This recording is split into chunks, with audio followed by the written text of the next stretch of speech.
Good morning, everyone. Good morning, and welcome to Tuesday, second day of the work week for those of us who work under that schedule. I hope you've had a good start to the week. I hope you are energized for the rest of it. Nothing to say about mine. Quiet week. Quiet start to the week. I don't know what the rest of the week's going to be like yet. But yeah. Main thing of event is I played some Space Engineer 2 yesterday. There was an update. They opened a new sector. And hey, Cool Imp, welcome to the stream. How are you doing today? And I figured I was going to play through that, see what the missions were.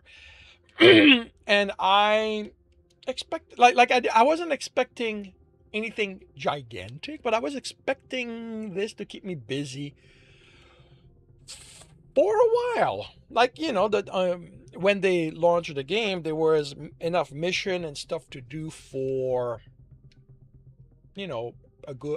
just doing the mission, a solid 4 or 5 sessions the way I play them. So I was expecting something, maybe half of that.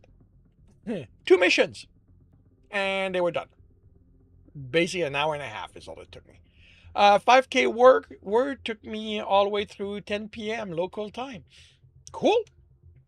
Very cool.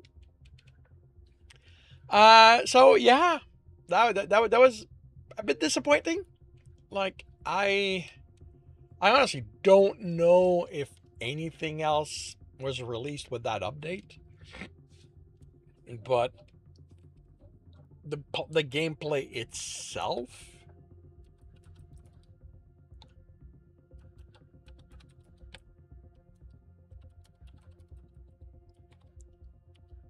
was not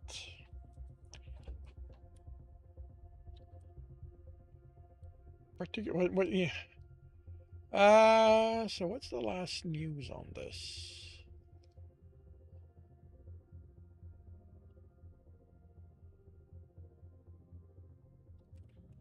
I returned to Pandora, spent time catching up with everyone. New season of Oka is about to start. Their coach divided the team for second string, and he was placed on first. Cool, good for him.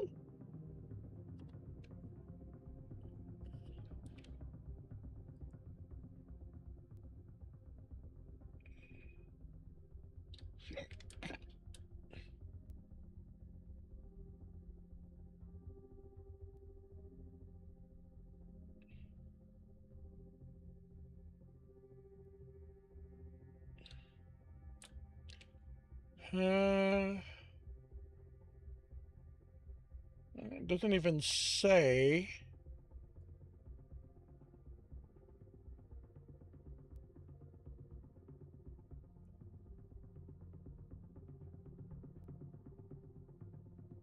Yeah, it doesn't even. I can't find what that update brought.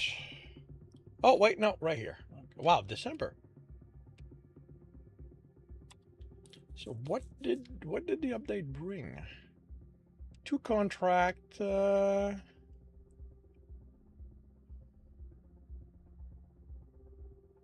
wow, that's literally it.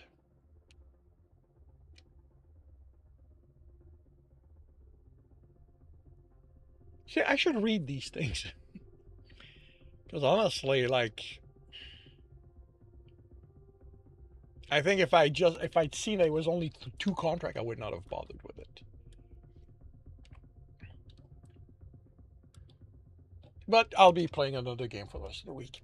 Adding pressure to his shoulder about being able to perform. He's starting his elemental magic class to drill interspecies relationship. Meanwhile, he's already started his interspecies relationship. He doesn't need a class for that. Meanwhile, his aunt and him get a bit honest since he has control over his power and reserve. Shadow now aren't afraid of him. Are the shadows a living thing in this world?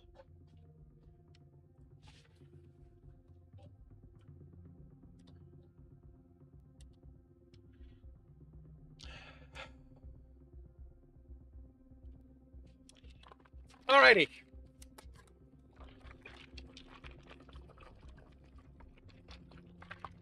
Today being Tuesday, this morning it is Read and Corrects. For those who are new to this, these are when I read chapters from my stories and correct them as I go. It is something I record, so while I am doing that, I will be ignoring the chat. Um, Whatever is said during in the chat will be addressed when I come back after the recording. Usually takes 15-20 minutes. He feels comfortable. In a shadow for the lab, he is learning shadow control. Confess that everyone thinking he's so awesome makes him feel like he's going to screw up. Waiting for the hammer to drop. He controls shadows for the first time and makes Lena his primary love interest. Cool. Alrighty. I will start by confirming the microphone is on. Turning off desktop audio.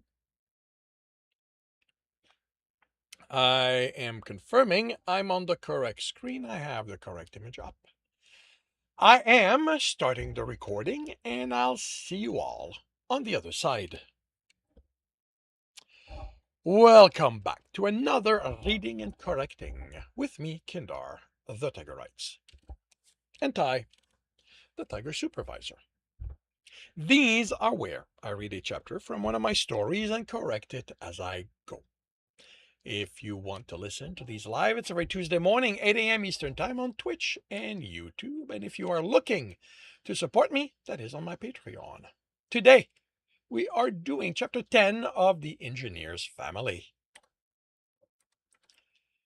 Jeremy couldn't hear the reporter's questions or the Alpha's response in the distance as he and his pack walked with the others, escorting the caskets to the shuttles that would take them groundside. This was not how he'd expected to see Kelser for the first time. He'd figured that if it happened, and he knew it was a big if, it would have been the two of them, possibly with a few friends, heading down and them pointing details as more became possible? More became visible.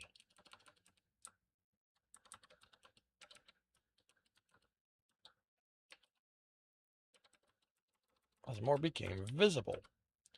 From Growl's warning,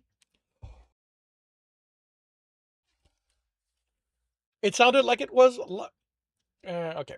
It sounded like the planet was like Earth in so much as the shuttles landed at a port and not wherever they wanted, to then take for them to then take a form of transit the rest of the way. Escorting the dead was not how he did vision. Seeing, okay, that's kind of all right.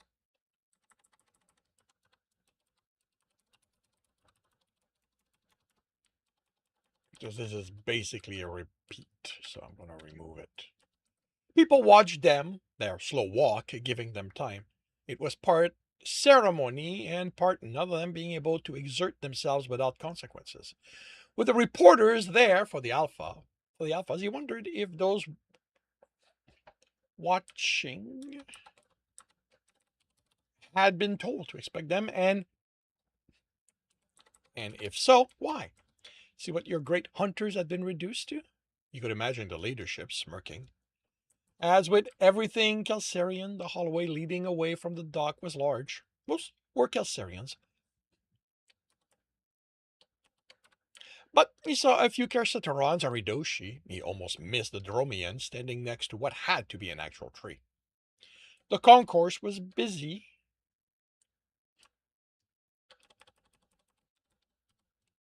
Not everyone, not everyone stopped to watch. He didn't know if the packs in front had to warn people to move away, but he doubted it. He'd yet to see anyone disrespect someone who had reached the forest. The shuttle ducks had no one waiting. Some were already departing with hunters and caskets when his pack reached their assigned shuttle. 8 packs, counting theirs, along with 16 casket. Once they hatched, closed, some of the decorum left them. Hunters leaned against each other, exhaustion taking its toll. Honored hunters, a male voice came over the shuttle's comm. I will have you on the ground in 22 minutes. The food printers have been set with the best recipes home has to offer. Please make use of them. You have earned it. The response had to lack the excitement, enthusiasm.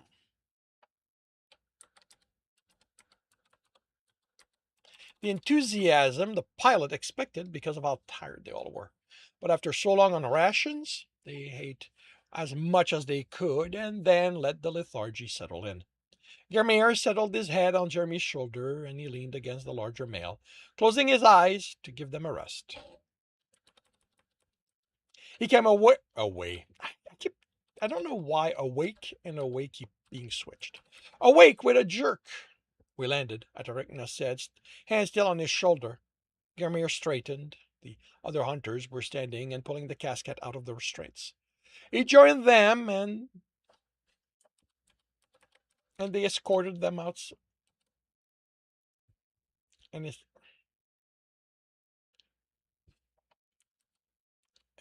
they escorted them. Uh,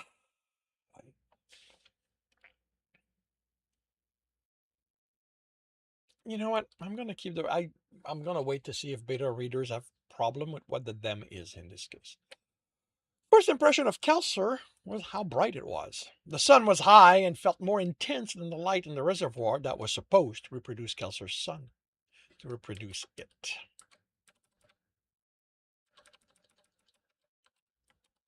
Then the heat hit, other than the reservoir, other than anything on the ship, which hinted at Kelser being cooler than he was used to. Had Other than anything on the ship, which hinted at Kelser being cooler than anything he was used to, had prepared. Okay, that doesn't work. This should be nothing. Other than anything on the ship could have prepared him for. His hunter uniform cooled to compensate. Cooled in an attempt to compensate. What he saw first were the tall buildings outside the port. Large, of course, but more industrial than he expected for Kelsarian's design. They spoke less of comfort and more of efficiency. Smaller ones on each side and before those had inviting curves, smooth lines that said you could rest against them. Those taller buildings proclaimed things needed to get done. There was also an orderly sense to the port that spoke of hunters, although not no one other than the pack with him and those leaving the two shuttles wore hunter uniform, military. He'd seen them when handing over the cryo casket containing the Kelsarians and the Earthers had experimented on. This was a military place. Was that what those buildings were? Where the leadership gave their orders from? Halfway to the port's exit, hunter packs waited. That kind of contradicts. Okay. Um,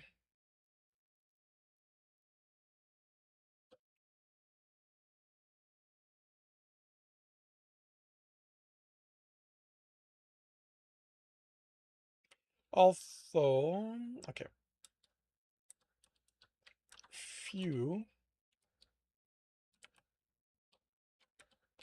Few other than the packs with him and those leaving the other two shuttles wore on their uniforms. That way. Okay.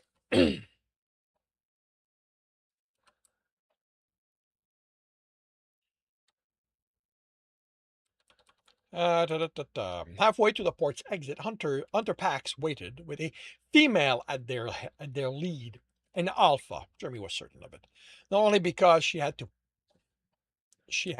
two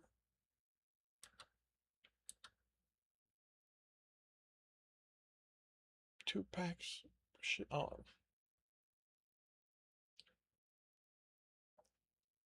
uh, two betas. Two packs with her. But there was an air of authority he'd gotten used to from Growl. She was older, her fur not as shiny. There was something matronly about her and how she stood. Her uniform was as simple as that of the other hunters and felt out of place to him. He had the impression she should have something more impressive.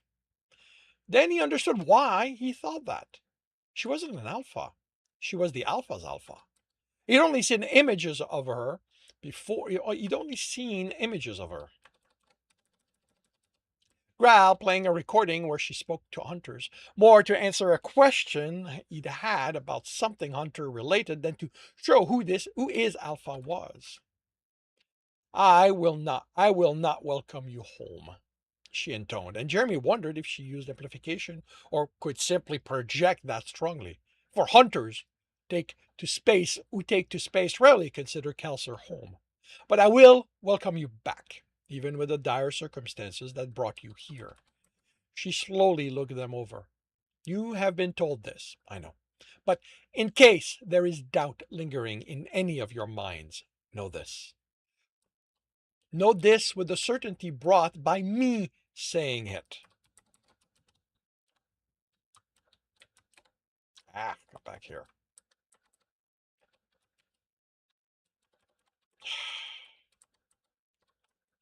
By me saying it. You have made the gods proud.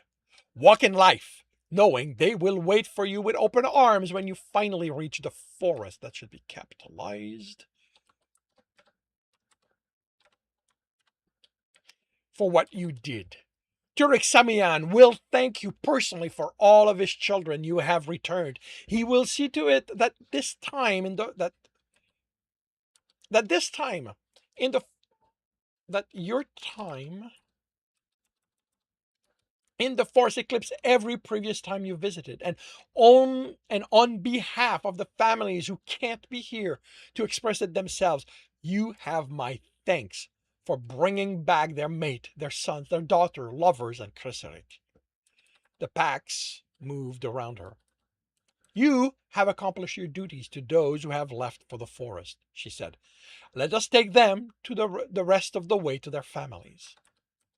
Jimmy placed a hand on the casket. Goodbye, Shriktai. Good hunting. He stepped away and with the others, and the new packs took the caskets.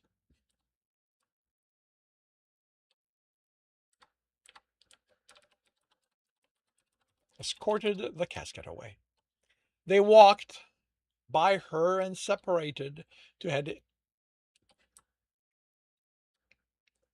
toward different hovers.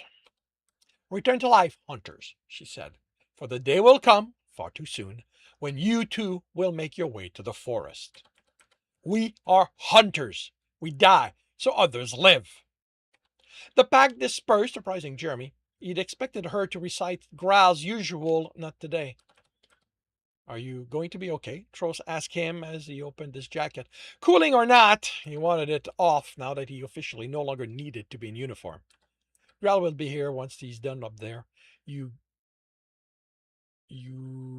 guess? You best head wherever you're going. I can keep you company. Niwal said.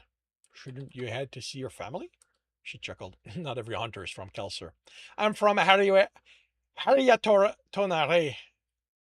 Then, welcome to Kelser, the Alpha's Alpha said, approaching, and Jeremy hurried to put his jacket back on. None of that, little warrior. She said, you are among the living now. I am only another female here to welcome you all to Kelser.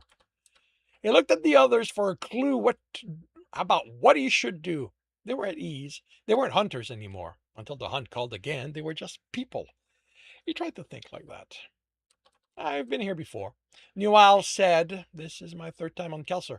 Depending how long we're here, I'm thinking I'll visit the Soyantari first, then another mountain. You will be here long enough to visit all the Tyler's Peak if you want, the Alpha's Alpha said. The Viper's Bane is heading for a refit, along with the repairs. Jeremy groaned. You disapprove, little warrior? Second time she'd used Gral's nickname for him. The engineer's not going to be happy. I don't think the captain will be either. He was hoping to return to the line as soon as the ceremony was done with. She laughed. With a damaged ship? He always was in too much of a hurry to get away from the leadership. How was he supposed to proceed? Being told she was just a female didn't change who she actually was.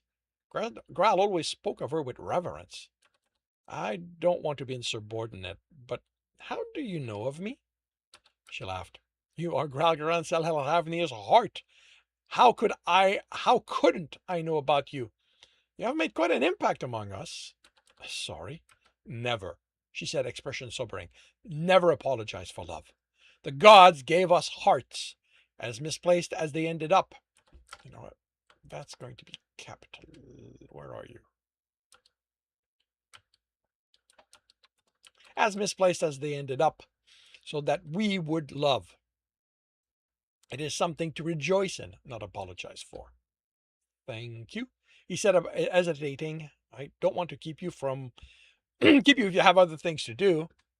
The nice thing about being me is that I decide what I have to do.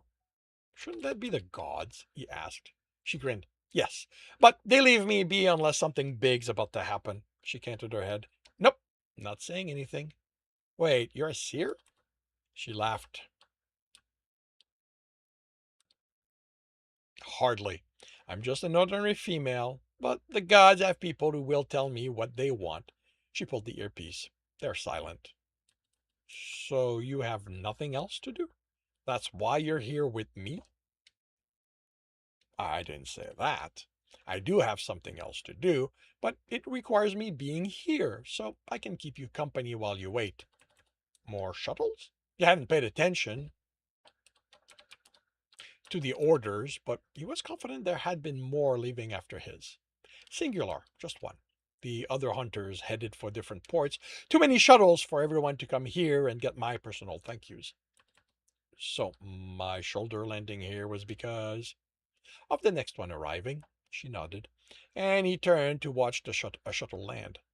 As soon as the ramp was down, males and female exited, 6, one of which he knew. Growl stopped at the bottom and raised his head to the sun. The female, taking her jacket off, told him something that had him chuckling. A scarred male. Scarred. You know what? If I do that. Really?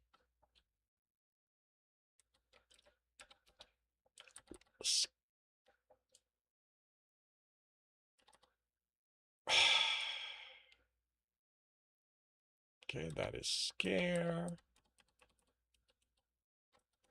That is scar, so that's gotta be scarred. Actually, maybe you're smarter? Nope, you're not. A scarred male noticed them and spoke. The 6 headed in their direction. Didn't know. Didn't know we warranted your presence, the male said, his voice rough, as if he'd swallowed sand. Gralgran stiffened.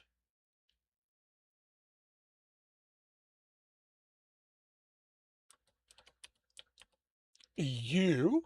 Mishia Korean native? The Alpha's Alpha replied. Why would you think I'm here for you and not the company you keep? 5 of them turned to look at Growl. She snorted. Really? What's he done that warrants the lot of you thinking I'm here for him any more than for that rough-voiced barely not a Halan? Then which one of us? A female asked. Each one of them more entitled than the other, she told Jeremy. I'm here with you, and they all think one of them's the reason. Oh, wipe that shock off your face, she told him while he wrestled with the idea he was the reason. Doesn't look any better without the Ferdin with it. Doesn't anyone have a sense of humor anymore? She stepped forward and her demeanor changed. Welcome back, Alphaz. Welcome back from the hunt.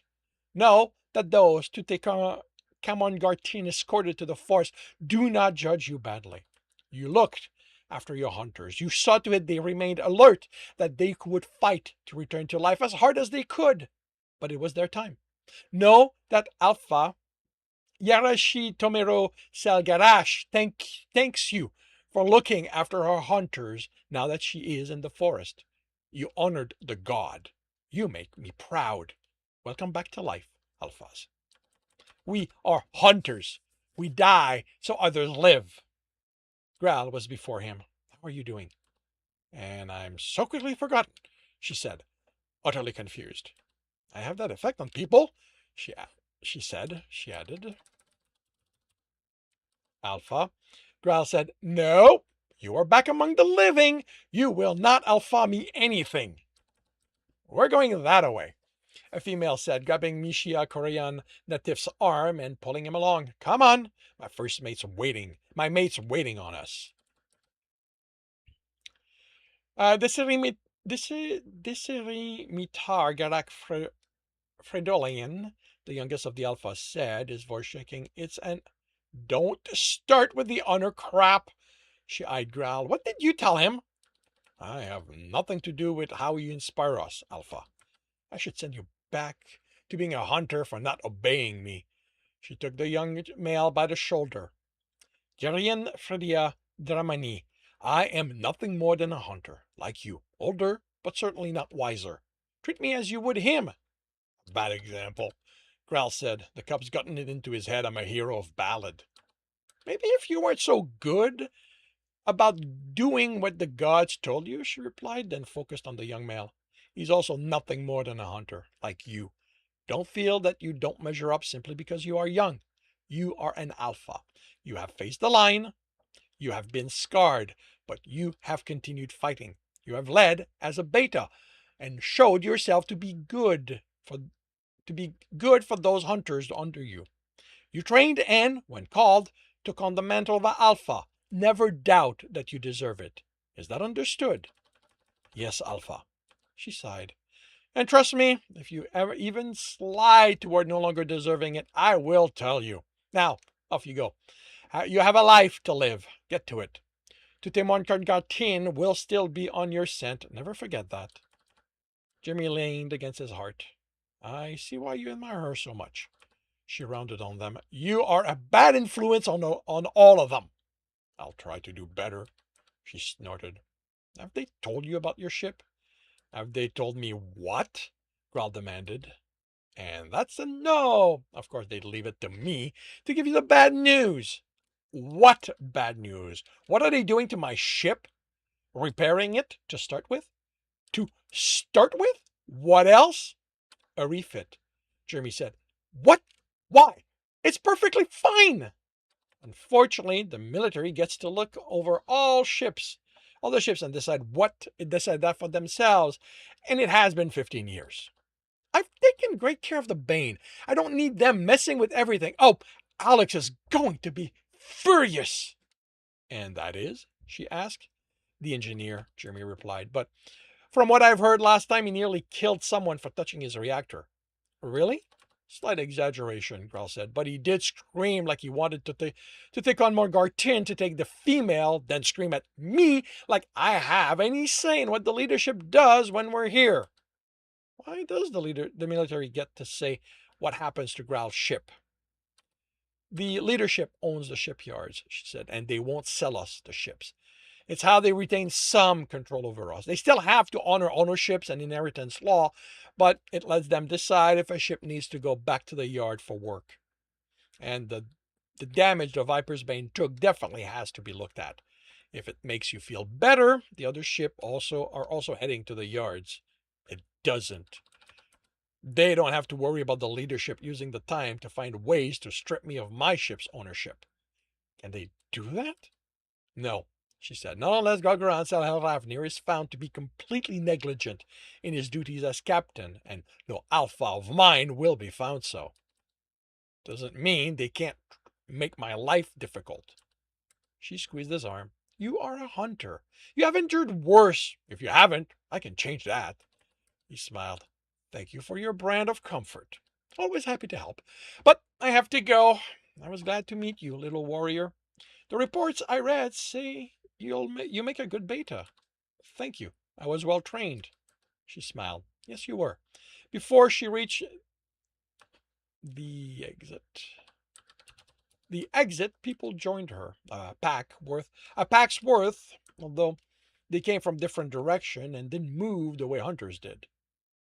Oh, okay, I see. Okay, her keeper, plural. Her keepers, she calls them. His heart said, pulling him close. Advise her about all the things a female in her position needs to know and has no way of learning, and a few interers. Among them, I suspect, to ensure none of her enemies can reach her. She has enemies here? She does, as do I. And anyone who does anything that affects others will get. People of action will piss off others. We can't help it. What do we do now? Now we walk out of here, and if I know them, into my parents' arms. And that concludes chapter 10 of The Engineer's Family. If you are enjoying this, please leave a like. If you want to know when the next chapter will be up, subscribe and hit the bell. If you want to read this story, it is available on Ream Story along with the other books in the series. And if you are looking to listen to these live, it's every Tuesday morning, 8 a.m. Eastern Time on Twitch and YouTube. Links are in the notes, and with that, I shall wish you a good day. Redeem wrist stretch. Alrighty.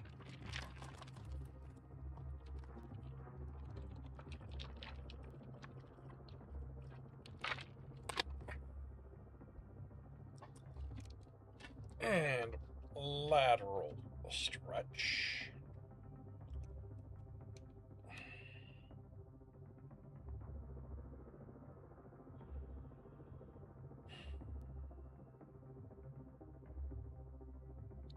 Outside our right wrist.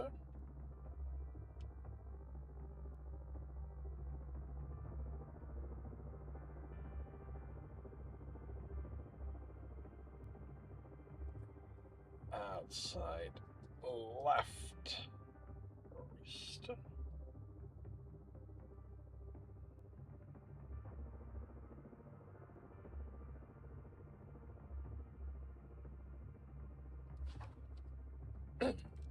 Inside wrist.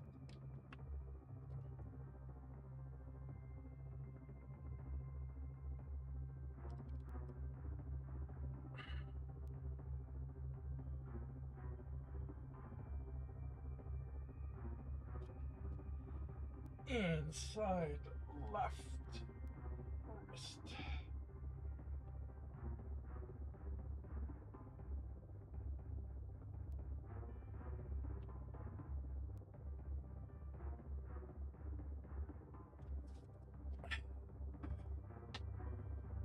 Up.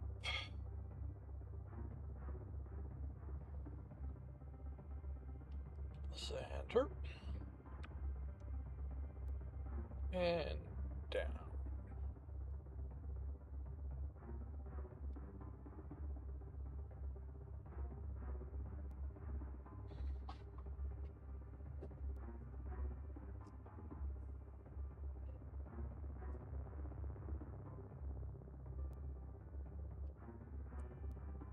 Okay.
16 becomes 17.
That is done.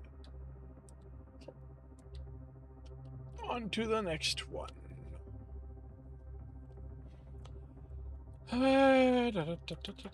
Time. Alright, I will confirm. I will start this by confirming microphone is on, turning off desktop audio. I will confirm I am on the correct screen. I have the correct image up. I am starting the recording, and I'll see you all on the other side. Welcome back to another reading and correcting with me, Kindar, the Tiger Writes, and Ty, the Tiger Supervisor. These are where I read a chapter from one of my stories and correct it as I go. If you want to listen to these live, it's every Tuesday morning, 8 a.m. Eastern Time on Twitch and YouTube. And if you are looking to support me, that is on my Patreon. Today, we are doing Chapter 11 of The Engineer's Family. The lot was still busy with hovers and people. Not every hunter was in a hurry to return home, and not all of them had family on Kelser. The hunters attracted many who didn't have strong ties to people here, or had trouble functioning among them. For many,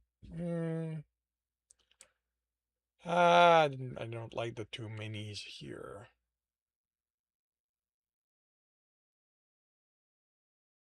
For some, that isolate, yeah, actually, in this context, some works better than many. For some, that isolation continued once they graduated, but the hunters were structured to deal with those who considered the hunt more important than living. They were allowed their intensity and given the space needed to exist, as they would, and packs to be there when they sought reminders they weren't entirely alone.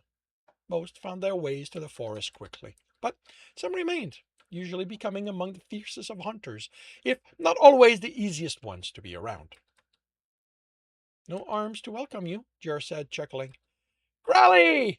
Arms wrapped around him from behind. I missed you. Not my parents, he told Jer, but arms to welcome me. The arms let go, and his brother stepped around them. Room? He greeted him. You look thin. Room poked his chest. What happened? Malnutrition, Jer said. Someone's attempt at wiping us out. Sheba?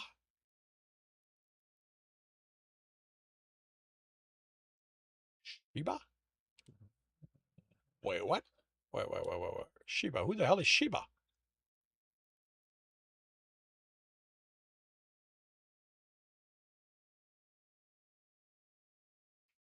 There's no Sheba there. Who is Sheba?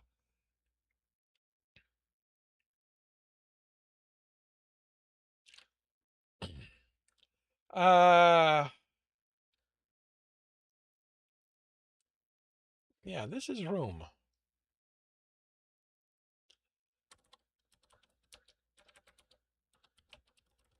His brother looked at Jer. Let me guess. He's your little warrior. He has that fierceness you can never shut up about.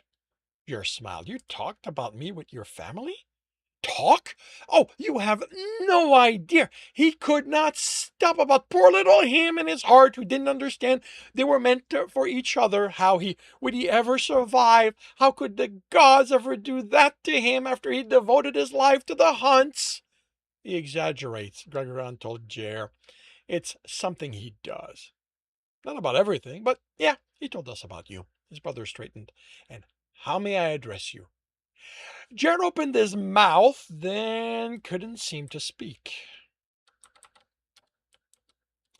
Okay. I'm. Seem. Not seen, seem. Okay. I'm unsure how to answer this.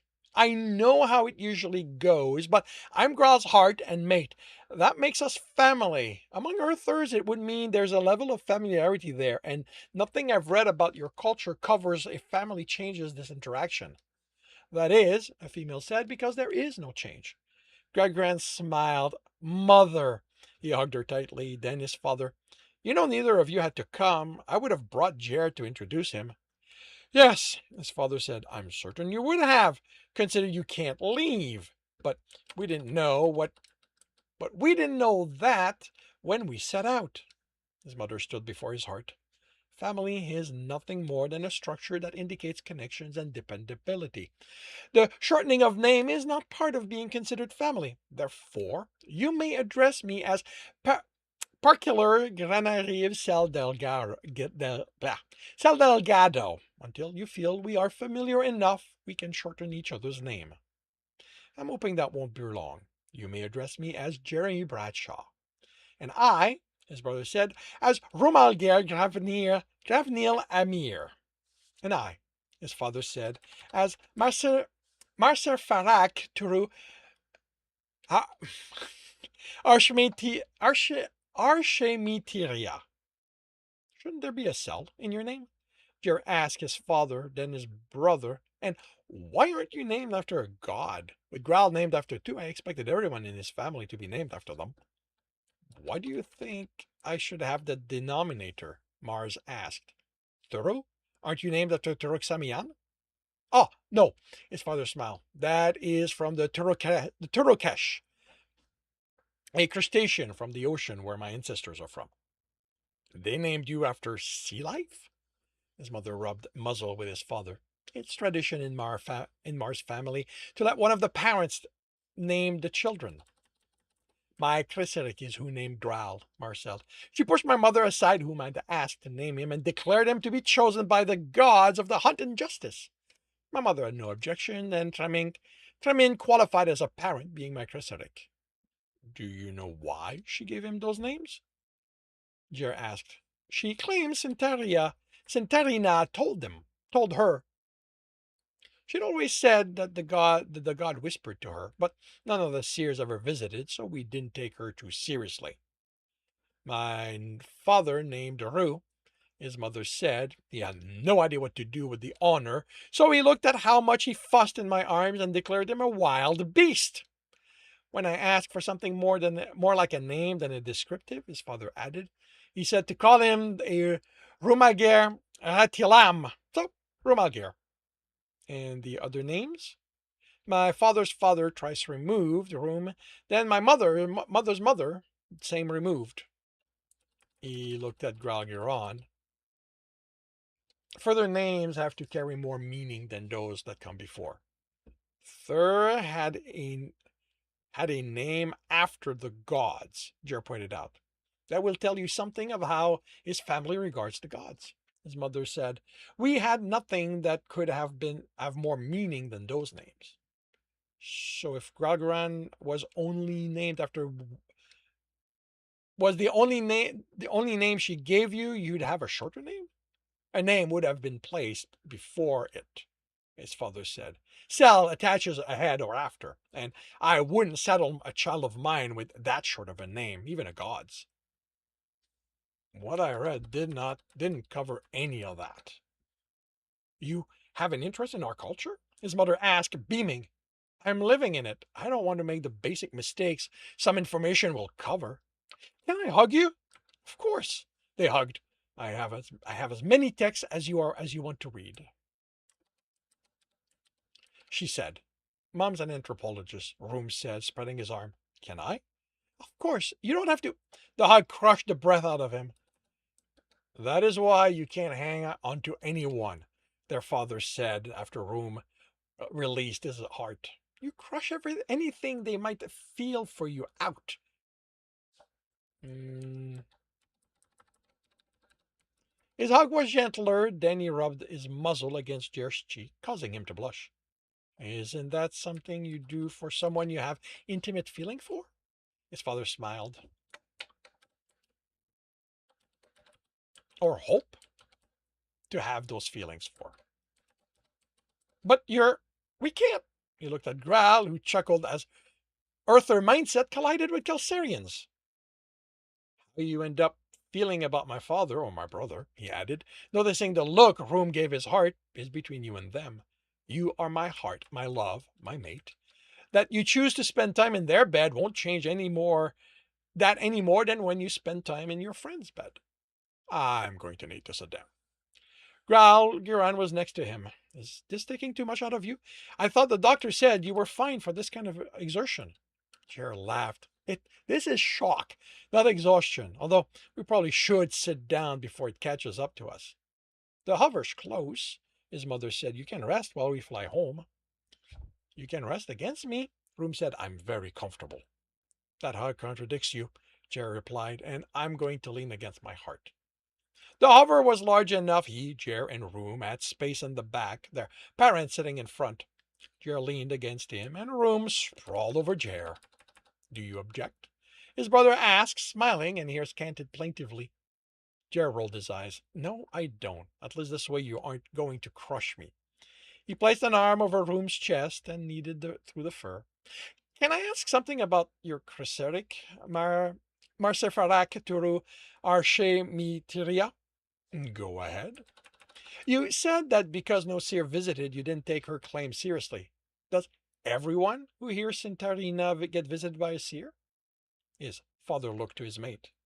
There's no way to know if it's everyone, she said. Centarina doesn't speak with the same strength to all who hear her, but records show that seers have made contact with those who hear her even when they didn't understand they were one of hers. So it's reasonable to think that until a seer visits, such claims are fanciful. There is prestige with being hers that some people want to claim. Okay? But have you considered a visit might have happened privately? We did, his father said, but after she went to the forest. My Chryseric was always making claims. I loved her, but most of what she said were exaggerations. So that's where you take it from, Gagran exclaimed to his brother. Is your Chryseric his mother, Dad? That would explain so much. No, His mother is the same as yours. Could that happen? Jer asked. Could you have cubs with your Chrysarik? If we're different genders. But she's basically a parent. You can't have kids with your parents. He looked from one to the other. Can you? If you mean, his mother said, will our society accept it? Yes. But it hardly ever happens. Cubs from this close in blood are rarely born healthy, and before we started taking care of those born weak or deformed, such a cub would have been left behind when the pack moved on, so came to be viewed as a wasted effort. Crucerics are almost never close blood, so that problem doesn't arise. Jared chuckled. That would have been impossible for Earthers to swallow. We've had big legal cases about that. Not long before I left for Einstein, and not long I left before Einstein, and the father was vilified. I'm not sure I could handle it. Is that why you're uncomfortable with my interest in you? His father asked. That's maybe? I don't know. It's not something I've ever thought about. It might be nothing more than surprise that you are, but I doubt it's that simple. Then I'll refrain from demonstrating it further. What about me? Room asked. If I tell you how interested I am in you, will that make your skin turn that interesting color and your scent goes spicy?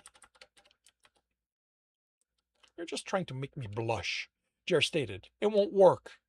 Room looked at Gralgiran, tilting an ear questioningly, and he responded with an ear shrug. He doubted this was Jer playing with his brother, but he was surprised he didn't see how interested Room was. He was sufficiently familiar with Kelsirian's body language to understand it. Standing and stepping out of the hover took more effort than he expected. He'd grown comfortable with Jer and Room over him, had missed his brother's scent. You know what? That's going to be a semicolon.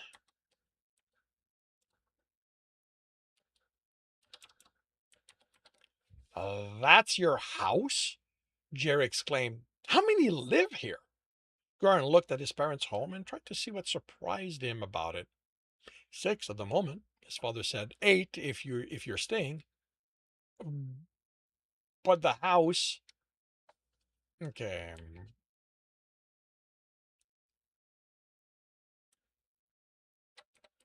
But as many as 20 a few generations ago, his mother added. That's it, just 20. He looked at Grogran.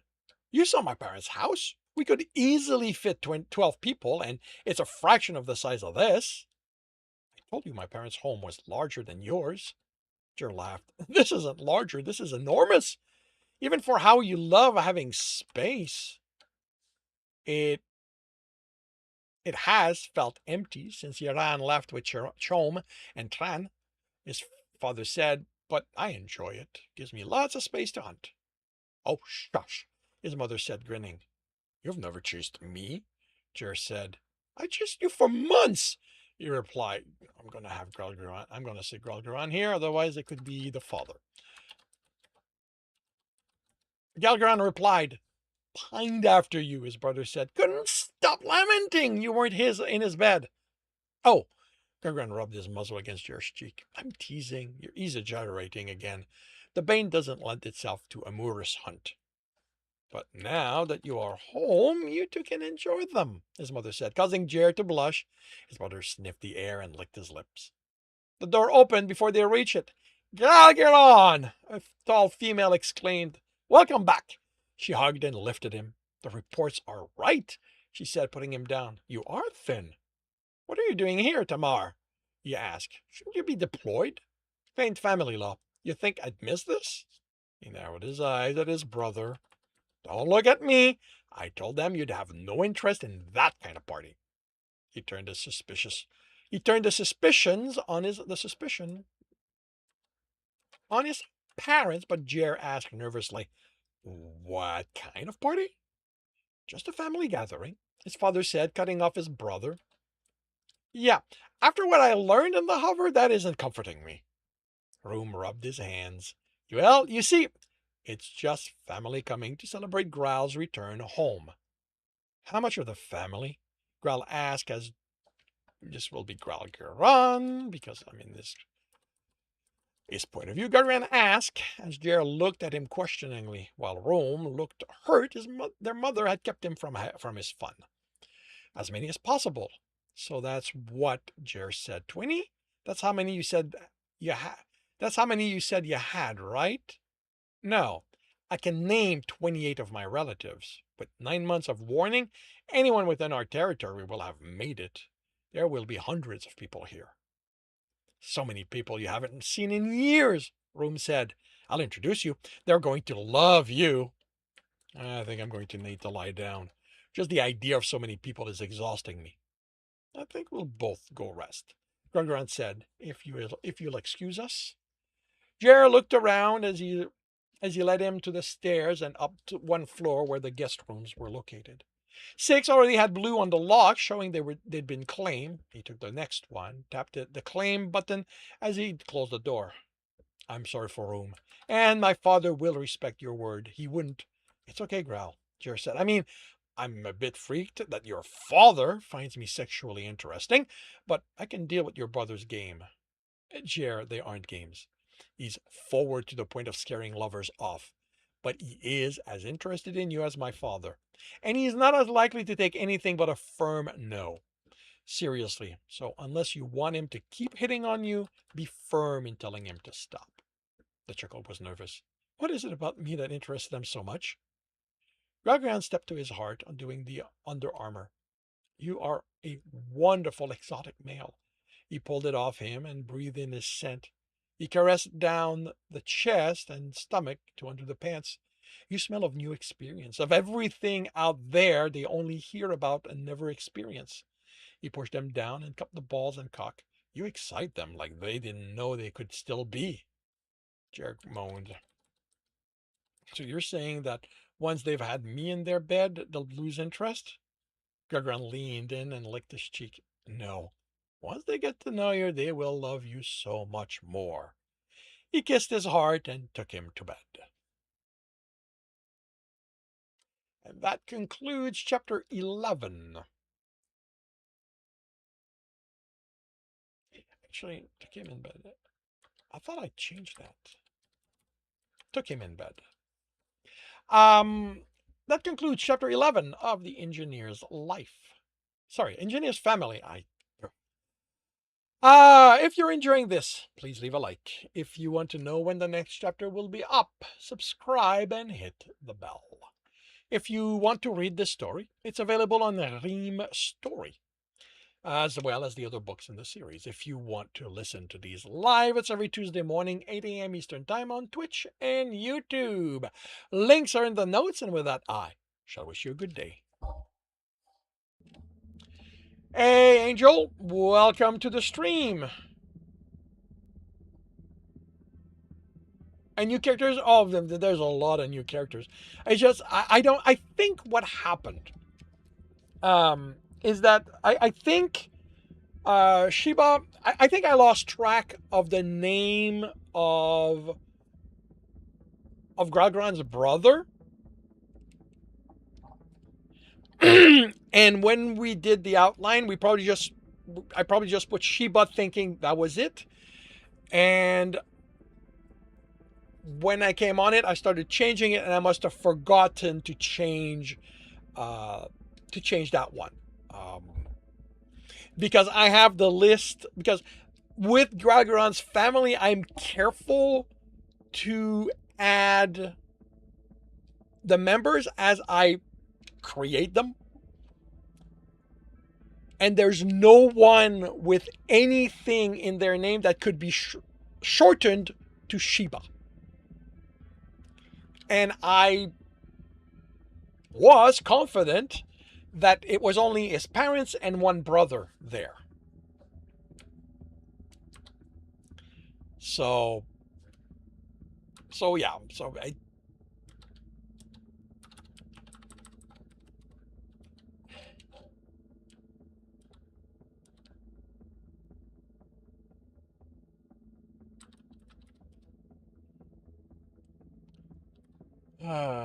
that's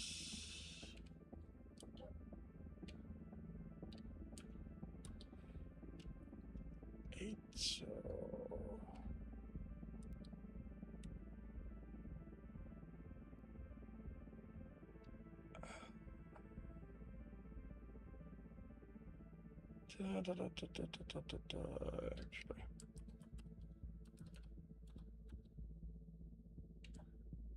Yeah, the name is not in the outline, so I'm not sure. I'm really not sure where I picked it up from.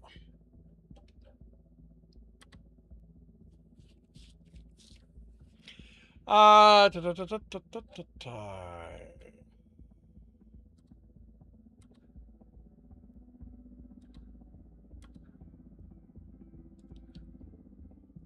Like I said, the most likely situation is I lost track of room's name.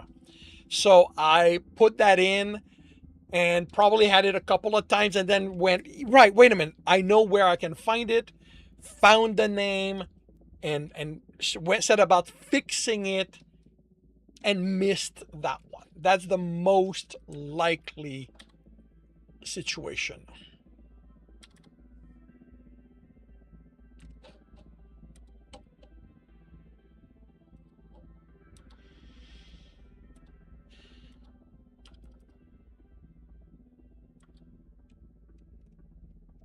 March 17 makes 19. And I will be right back.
Really? I really wish you were consistent.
Alrighty.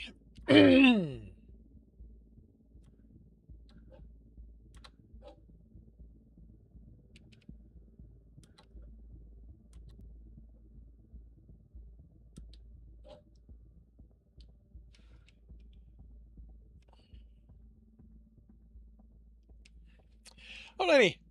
I will start the next chapter by confirming the microphone is on, turning off desktop audio. I will confirm I'm on the correct screen. I have the correct image up. I am starting the recording, and I'll see you all on the other side.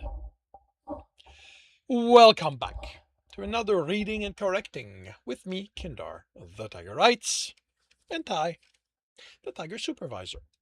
These are where I read a chapter from one of my stories and correct it as I go. If you want to listen to these live, it's every Tuesday morning, 8 a.m. Eastern Time on Twitch and YouTube. And if you are looking to support me, that is on my Patreon. Today, we are doing chapter 12 of The Engineer's Family. Jeremy found the food prep area with ease by following his nose. Meats were being slow roasted, and some turned on a spit. The smell made him hungry, but first he needed this coffee. He set the case on the counter, then took his tools and his supplies out. He filled the carafe with water and set it to boil while he ground the beans and added them to the machine. He added the water and it mixed everything, extracting the coffee and filled his cup. He breathed in the aroma, coffee going well with cooking meats, before sipping it in satisfaction. The nuzzling happened as as the arms wrapped around him. "You left the bed," Growl whispered, licking his earlobe. "I don't know what time it is here, but on the ship it's time to wake up. I needed coffee." He moved his cup away from the reaching hand. "Everything's set up. Make your own." Growl nipped at his neck. I'll make it worth your while to share your cup with me." He shivered. "Sharing means you'd have to leave me some." He turned in his lover's arm. "You are egoistical when it comes to coffee," says the one not willing to share it. "Because you aren't." The lips on his stopped him. He remembered to place the cup on the counter before wrapping his arms around his heart's neck and kissing him back. Growl ground against him before breaking the kiss. Was that good? Jamie could simply nod, eyes closed, the pleasure in lingering. Good. Growl moved away, only then did he realize what had happened. He glared as Gal took a long swallow from the cup, leaning against the table facing him. "What was that?" a female asked. "Theft," Jeremy said. "Outright and blatant theft. I want the authorities called and the harshest penalties enacted against this coffee thief." "I mean the lip pressing," she said, as if Growl stealing his coffee wasn't a big deal. "The kiss?" He looked at Parculaire Granative Cell del. Wait, that doesn't feel right. Yep, it is. Wait, did I? No, wait. I need to check something. Pa, pa, pa, pa, pa.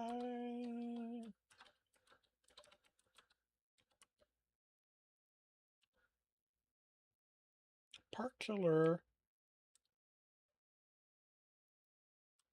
Okay. Yeah, I knew there was a mistake there.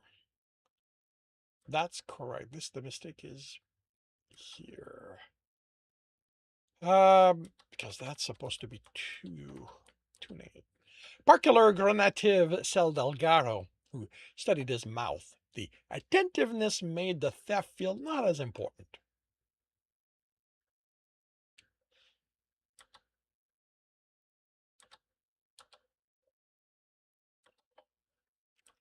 "Kiss," she said. "That's an earther word. What is its purpose?"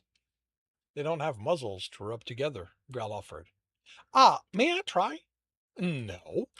Jeremy fought the discomfort. "It's kind of like shortening names. It's something we only do with people we are intimate with." "Well then," Amel said, "I do want to try it." Romalguer Grave. That doesn't look right either. There's no H in there. Grevnil Amir stood in the doorway in all his naked splendor. "Rue," his mother said, "don't be walking around naked. We are expecting guests. And keep all of this from them? That would be an affront to the gods. If they have a problem with it, they can come complaining to me. I'm who will be complained to by everyone else." Jim admired the male as he made a production of turning and walking away. He certainly wasn't complaining. There was a lot of growl in his brother, but in a less refined version, maybe hinting at who his heart might have been if he hadn't gone the way of the hunters and their discipline. Do I have competition? Growl asked, smirking. I thought it didn't matter who I took to bed. He refilled the carafe and set it to boil, and he probably wouldn't steal my coffee. I don't want to keep this little spat from continuing, his mother said, but when you say the kiss is something performed in times of intimacy, what does that mean for Earthers? I'm surprised you haven't been able to get your claws on everything ever sent about them, Growl said. I'm not a xenoanthropologist. I'm not in the xenoanthropologies, so justifying access has proved impossible. Now, they are clearly not only shared during sex, although it looked like you were going to forget this isn't the place for it. Jeremy snorted, trying to think of anything to get his embarrassment to diminish. He'd never been questioned about his sex life by a lover's parent. He was just distracting me to steal my coffee. He added the boiling water. Her expression said she wasn't going to drop the subject. I can't tell you how it usually is among Earthers.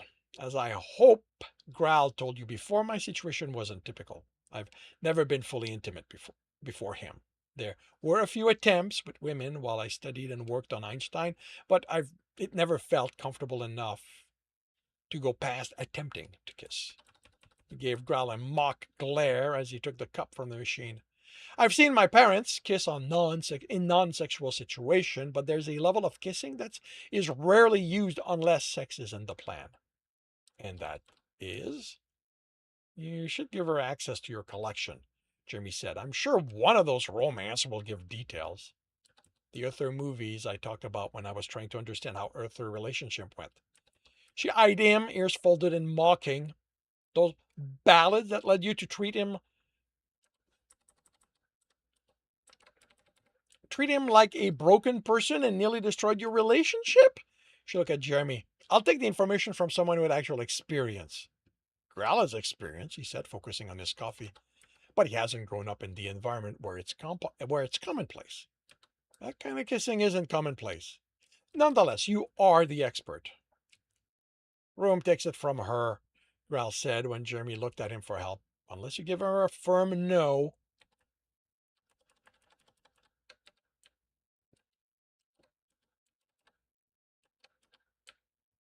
Oh, a firm no, I will not answer those questions. She will continue asking. Why wouldn't Jeremy Bradshaw not want to answer? Because Earthers aren't like us? Talking about sex is very close to discussing what takes place in the toilet for them. Really? She asked, staring at Jeremy. But there are nothing like sex. Alike, sex is pleasure and fun, while the toilet is. She trailed off, ears folding back, or ears folding. You know what? I don't need her ear. She trailed off, ears folding back. Jerry saw them turn pink before that. As we said on the ship, it's an Earther thing. But the line, I guess, is once the tongue slips into the other person's mouth. That's kind of where it goes from I'm really, really happy to be with you again to I want to take you to bed. That is so intriguing. She considered something. Can I get a demonstration? Didn't you watch us kiss already? Jeremy asked, his face burning again. Yes, but I didn't know what I was looking at. Growl grinned. I'm willing if you are. Willing to what? Marseille Ferrac Turu Hashmi Arsh Arshmitiria asked, entering. And what smells so good? I think you got a reprieve, Growl said. I'm guessing it's all that meat, Jeremy said. The male looked over the setting for the one rotating over the heat. No, I know those smells. There's something different in the air. It's the coffee, Growl said. Coffee. His father repeated the Earther word, then eyed their cup. A drink? Extracted from beans grown in Earther territories, his son said. Quite good. Can I try? Growl finished his cup. Sorry, all out. Jeremy rolled his eyes and handed his cup over. See, that's why I don't share my cups with you. You never leave any once you have it. This is interesting, his father said. Can I have a full cup? Jimmy looked at what he brought. How likely is it I can't? How likely is it I can go back to the ship? Grouse snorted. While that's being worked on, it'll be months before we're allowed on. I wish I'd known that. I can send you the print for the coffee. Don't bother, Growl said. The print aftertaste ruins it completely. You can get used to it, Jeremy said. You can get used to it, Growl countered. One taste was enough for me. You said it's a plant, correct? Yes. There's a process to get them to where it'll make coffee. I don't know what it is. Any chance I could get a few of them? I'm going to go make sure Room doesn't get himself into trouble. He placed the cup on the counter and rubbed his muzzle against Jeremy's cheek, whispering, "Don't let my father talk you into anything too illegal." He laughed, then left. Jeremy stared after his heart. Is it illegal to import earther plants?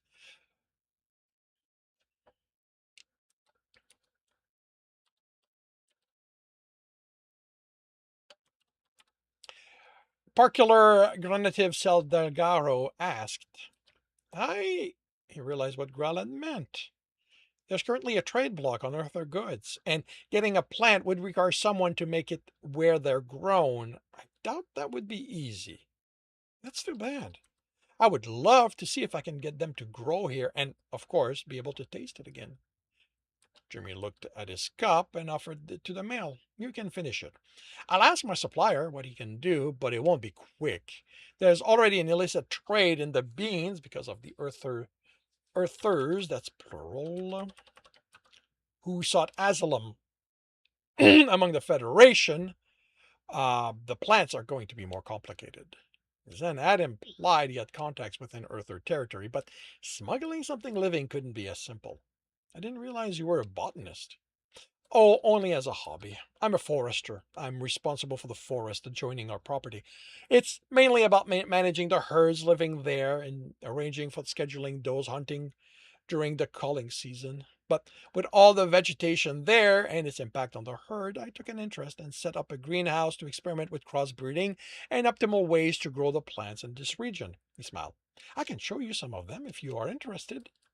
Jimmy wished he had his cup to hide behind as his face heated at what he was confident Grau's father also hinted of offering. Parcalarganative Cel Delgado took the cup from her mate's hand. Before any of that happens, you're coming with me. I want to try and earth our custom with you. Should I worry? Marciferak Turu Arshemitiria asked Jeremy, but his mate was who answered, pulling him away. Oh, stop worrying. He and our son very much looked like they were enjoying it. Jimmy looked in the cup and enjoyed the quarter left in solitude. These brave alphas led the rescue of so many of our people, the female standing on the podium said, her voice projecting over the crowd, that we may never be able to fully express our gratitude to them.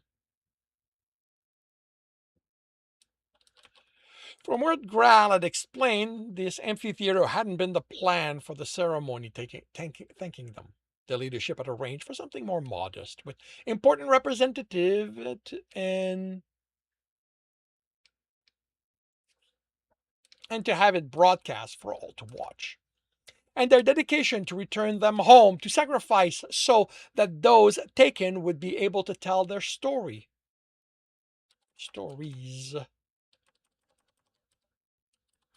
Help in whatever way they could in finding out why our people are being assaulted this way.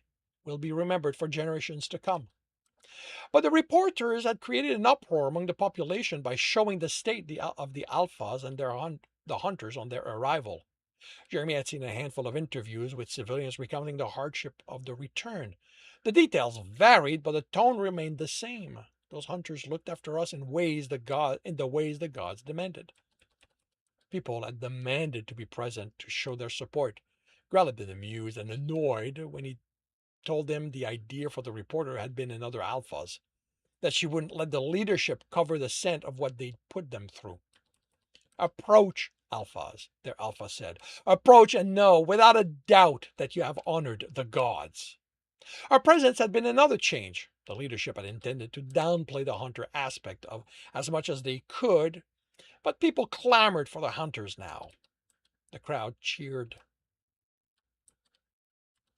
Loudly enough, Jeremy removed the earpiece. Others did the same in the booth. He hadn't expected to be here, even after Graal had told them it would be open to the public. Too many people would want to go for him to have a chance to attend, and he hadn't minded. The screen was enough for him.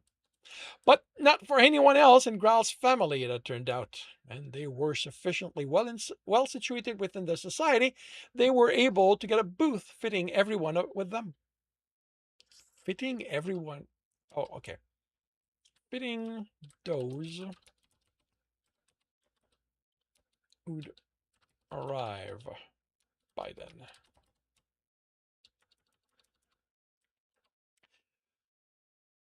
Which had turned out to be more than 20, 50, possibly 60, filled a large booth. Then the 20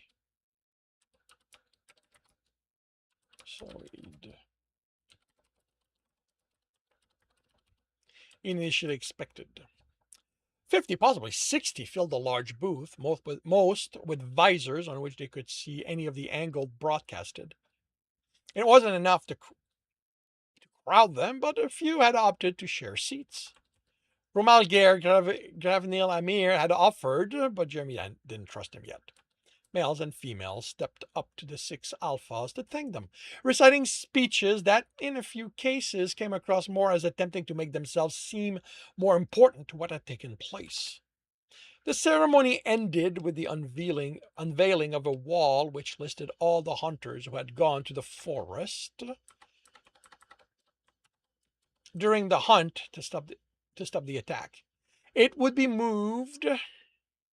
Yeah, I don't.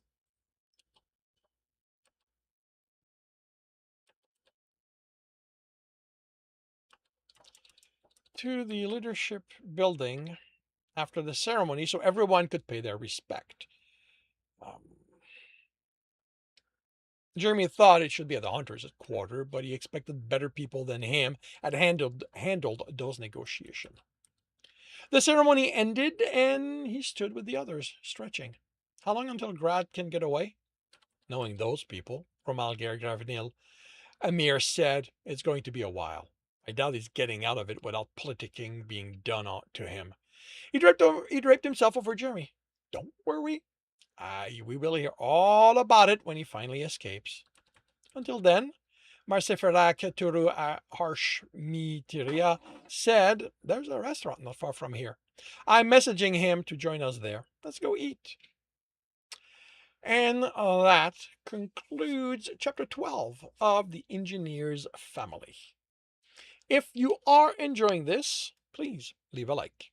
If you want to read the chapter as well as the others in the story, if you want to read this book as well as the others in the series, that is on Ream Story.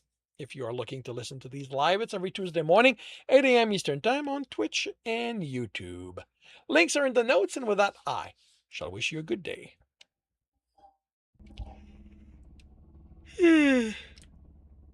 Bye.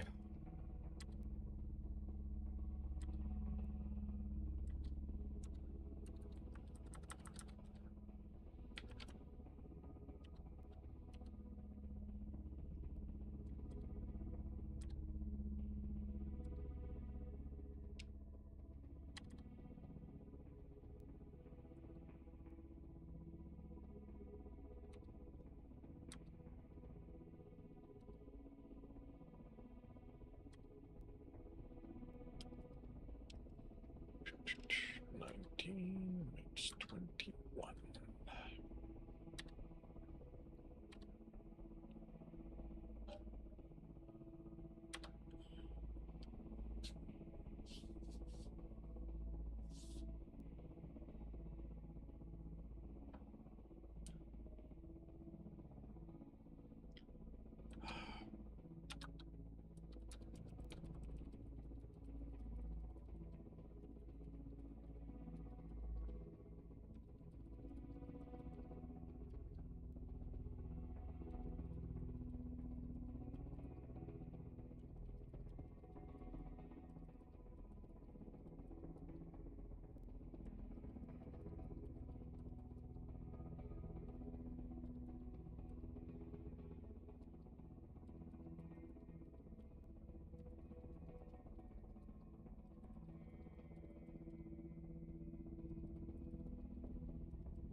Alrighty.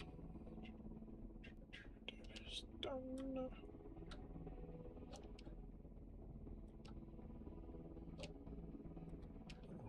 I gotta look here because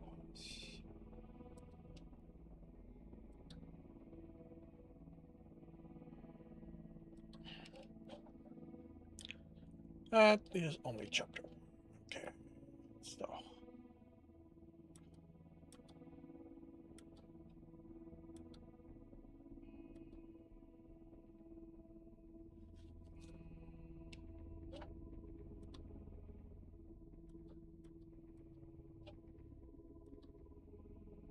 I need to move something.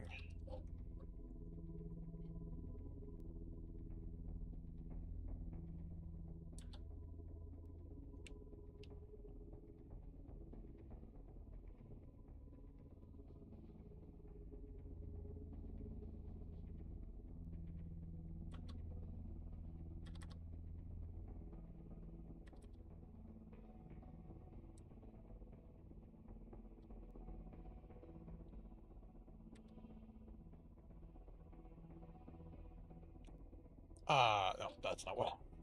That is not what I wanted to do. I went about it the wrong way.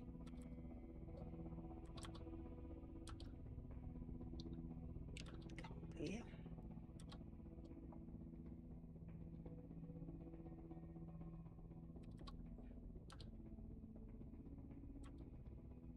That's what I wanted to do. And now I need to open that again.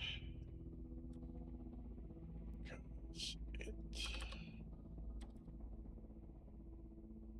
There we go.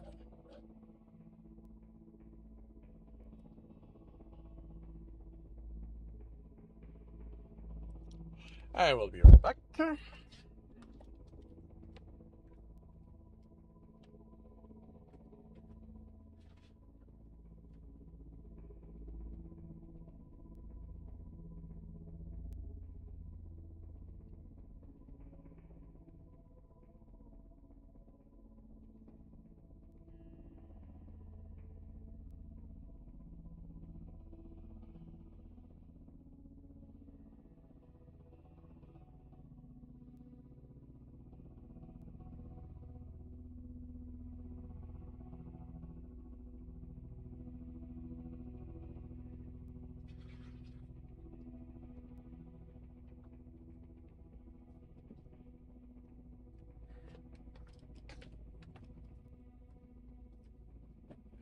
Alrighty.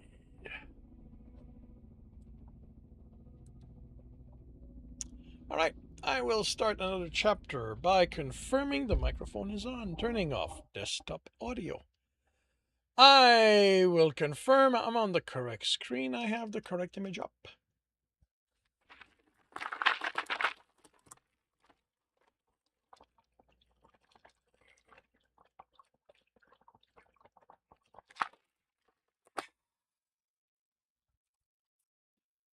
I am starting the recording and I'll see you all on the other side. Welcome back to another Reading and Correcting with me, Kindar, the Tiger Writes, and Ty, the Tiger Supervisor. These are where I read a chapter from one of my stories and correct it as I go. If you want to listen to these live, it's every Tuesday morning, 8 a.m. Eastern Time on Twitch and YouTube. And if you are looking to support me, that is on my Patreon. Today we are doing the second chapter of the off-campus Harker story, Crimson and Monster. Monster looked at the guard on the other side of his cell's force field with a dullard's expression. He'd had to work at cultivating the expression over the years, since lowering his intellect until it happened naturally left him at a disadvantage. He'd learned to never lower any of his attributes to the point he was disadvantaged. Up, Monster, the guard called. It's time for your medical. Monster wasn't his name, or even a name he cared for, but it suited his purpose, so he trained himself to think of himself as Monster. For it to be the name he responded to reflexively. But he did not forget his real name. He would never forget who he was, where he was from, and what had been.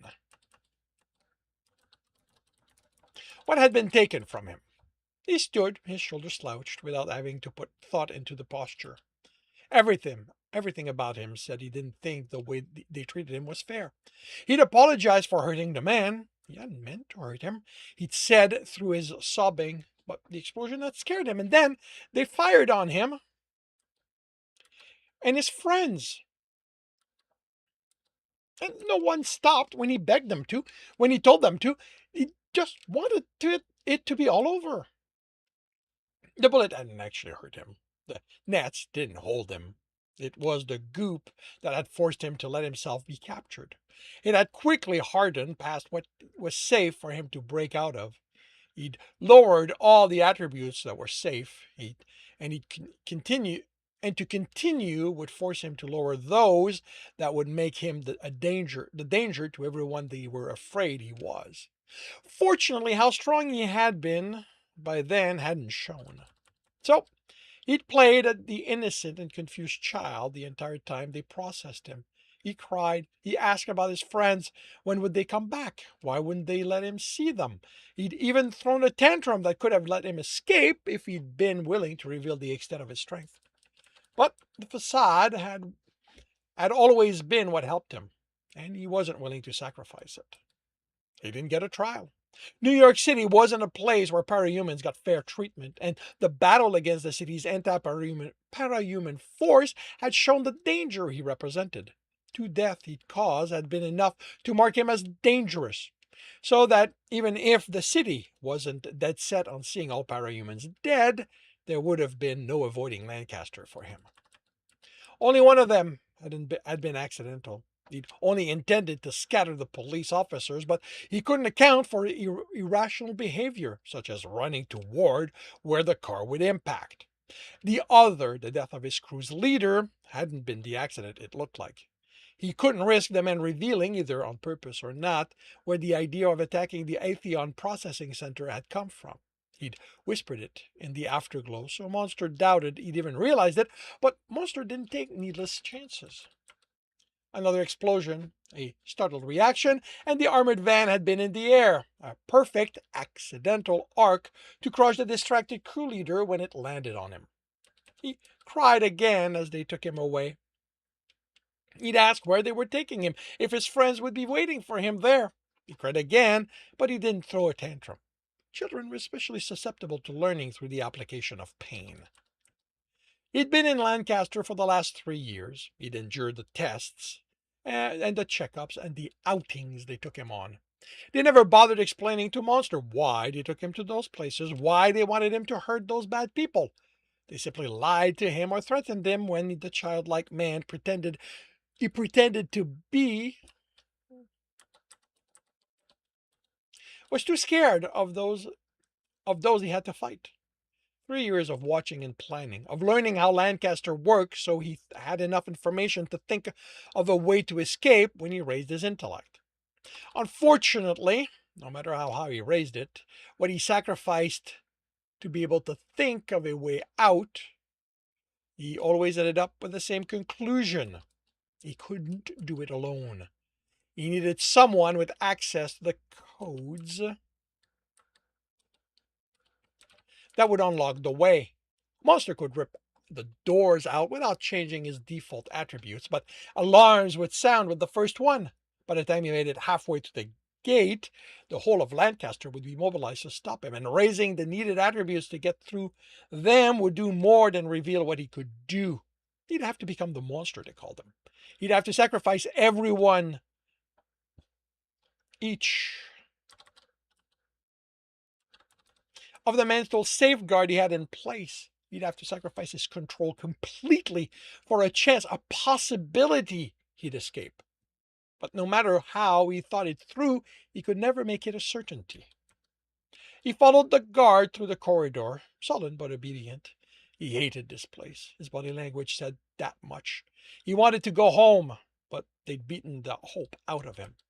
They had taken any joy a childlike mind like the one they thought he had could even feel, could even could ever no ever feel. If he played the logical extrapolation of what they'd done to what they thought he was, they would have made him a monster in fact as well as in name. He'd let some of the guards seduce him. Once he'd need his help to escape, he had learned early that some men enjoyed a childlike partner. He'd use that to manipulate more than one into doing what he needed done. And he enjoyed the sex as well, but no guard had the overall access required. What he needed was one of the higher tier staff, like the technician they passed. The problem was twofold. They were always escorted by a guard as protection against a truly dangerous inmate Lancaster kept in this section of the prison, the ones they leased to the government agencies when they needed actions taken that couldn't be traced to them. He'd even been on a group lent to the military when they'd wanted to bypass NATO's no parahuman on the battlefield rule. They'd been sent in before the war was declared to ravage the opposite side. A few on the team were captured, and the US government claimed ignorance of why a bunch of parahumans criminals attacked those people.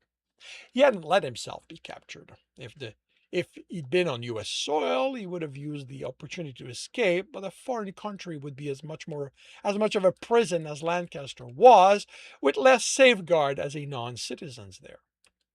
Out of the corner of his eye, the technician looked over his shoulder in his direction. He raised his perception, acuity, and intellect, focusing on the open metal storage door he assembled out of the blurry distortions that the man looked him up and down. Crimson, the guard escorting him, said, "Stop ogling the inmates. The inmate is the computers that need your attention." Monster didn't react at the confirmation.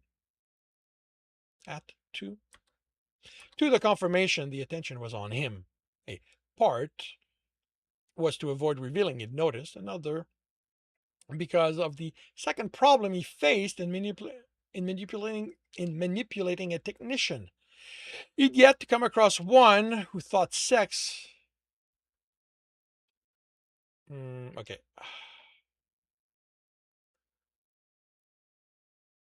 Okay, this actually does not work.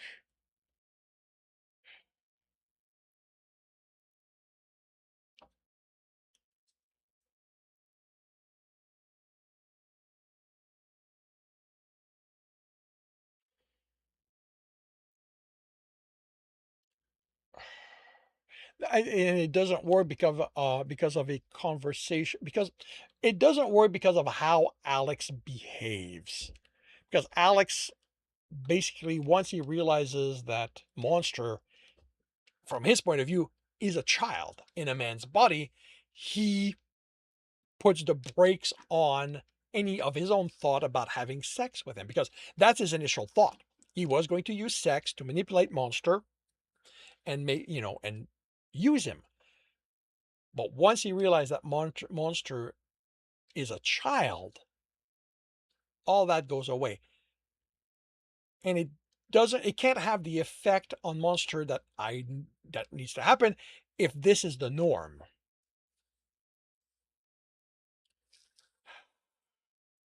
So I need a second problem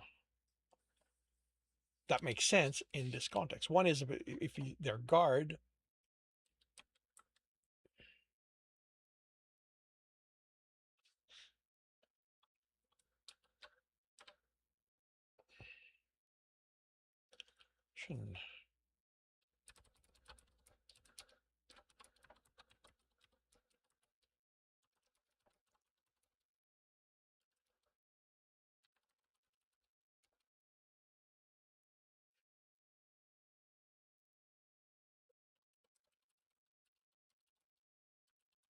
There we go.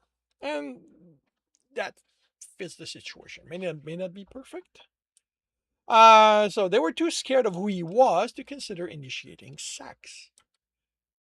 Maybe this would be the one. If he dealt with computers, he had access to what was needed to open the doors without raising the alarm, or would have the skill to get those codes. He'd have to rely on luck for the next encounter, but all what he needed was one without supervision, and he could begin working on the man's self control, get his fingers and other body part into him, and start making him the key to his escape. It wasn't like he had to worry about how long it would take. Lancaster would never let him go. He was too useful to them, and the agencies, that's plural, they supplied. The guard brought him to a room with men and women in white frocks. He paid attention to them in the early months, looked for signs he could manipulate one of them, but they didn't look at him as a man or even a person. They didn't respond to the childlike fear when they prodded and poked him, or the monster when he threw a tantrum. He was nothing more than a thing to be studied, not someone with emotions they should react to. At times he wondered if Lancaster had a parahuman who turned off the scientists, that's plural, empathy, or if they simply were that uncaring. So he let them poke and prod him as they wished now. Let them shoot him even when they used a caliber that hurt or injured him. Even let them blow him up. He let them do whatever they wanted and focused on giving away no more than what he wanted them to know, setting and maintaining his toughness well below what he could withstand so he could take artillery shell with broken bones, and his strength at exactly 3,483 kilos, no matter how they tried to convince him he could lift more if he only tried harder. He didn't change it even when they used pain as a motivator. Monster thought in metric in memory of his mother. She told him when he'd been a child that metric was one of the few things she'd missed when they had fled Canada. It wasn't a good place for people like them, she'd added. He hadn't understood what she'd meant. Wouldn't have cared if he had. He was only 7, and the attributes were fixed back then. The attribute system he thought of as his power had been suggested by his baby brother, Justin, by accident. Justin had been smart. He spoke full phrases by 2, read books by 3, and discovered Dungeons and Dragons at 5. Monster had played with him not only because he was a good older brother, but because he loved his brother, even if they didn't share a father. Monster didn't know his father. Unlike Justin's father, that man had never been in his life. Justin's father loved Monster as if he was his own. Monster had been 14 when he found out about his power. One of the color pencils he'd been drawing with had rolled off the table and under the chest freezer. He'd needed it. He couldn't finish the drawing without it. He'd struggled ever harder to pull the full freezer until it finally moved. He'd reached behind, grabbed the pen, and tripped with his first step toward the table. His coordination had vanished. He shattered the footrest trying to get to his feet, unable to think of how he was supposed to make that happen. He broke every piece of furniture in the room without even trying by the time exhaustion proved too much for him. He wouldn't understand until later that his strength had been set so high, his other attributes had become dangerously low. Too tired for anything, even panic, his attributes had returned to normal, and he could think again. He went over what had happened, but with an average intellect, he couldn't understand. When his parents, along with Justin, returned home, he told them what had happened and promised to repay the damage. They hugged him and said everything would be okay. It was his brother who made it okay. Justin, Justin told them which experiment to try, and they noted the changes they could see. Monster found he could increase his attributes, but it always came at the cost of others. He had no way to control what was sacrificed until his brother exclaimed it was like when they had made their characters in groups, where points had to be given and taken to adjust their attributes. Monster trained himself to visualize a sheet with his attributes, and later all the characteristics he discovered he could increase and lower. With it, he was able to decide how much to raise something and where the sacrifice came. Would have liked numbers. Even with an average intellect, Monster liked the precision numbers gave him, but sliders were the best he could visualize. His initial range was slight. The strength he needed to push the freezer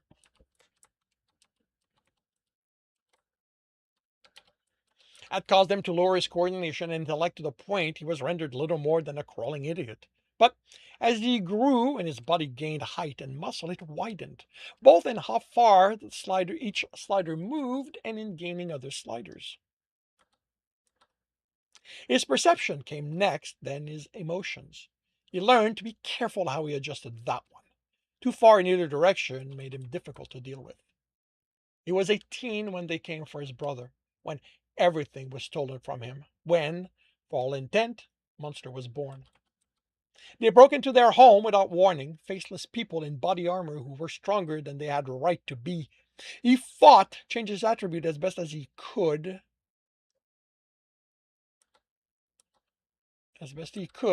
but it wasn't enough.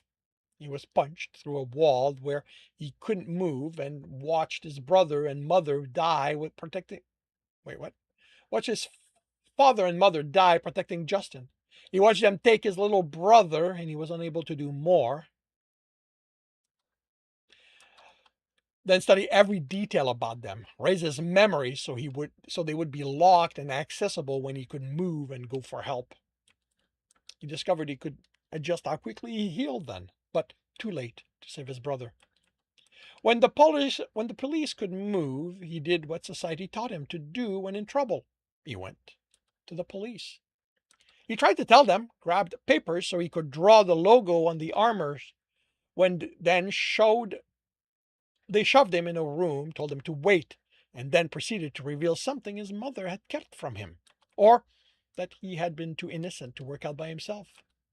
He didn't exist in this country. They'd entered it illegally, and his mother had never gone through the steps needed so they would have their citizenship.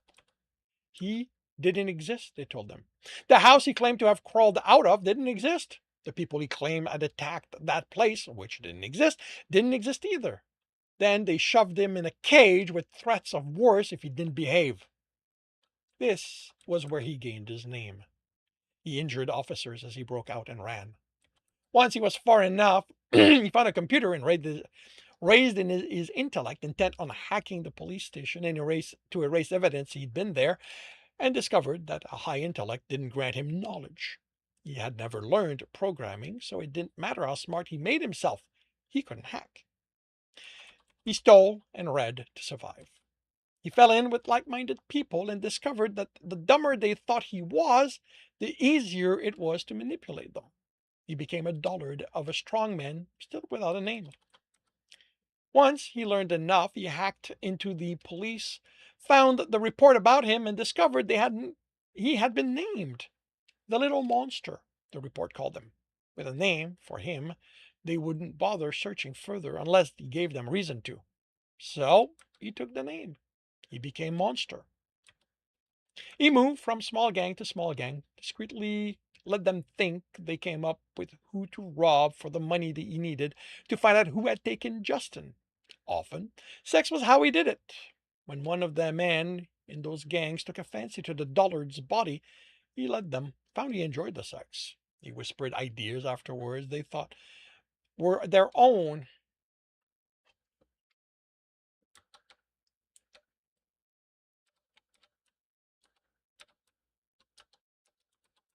After all, the dullard could never think of something so clever. The destroyers found him after the gang he'd been with had bitten off more than they could take. He'd fought as hard as he'd been able to protect all the time he'd invested in making them his tools, but one of New York City's vigilante had been close enough to intervene, and Monster hadn't been enough to take that woman on. He ran. So he ran. The strength-based crew found him and took him in. Damn it. Took him in, more impressed by the destruction he caused in his escape when they realized how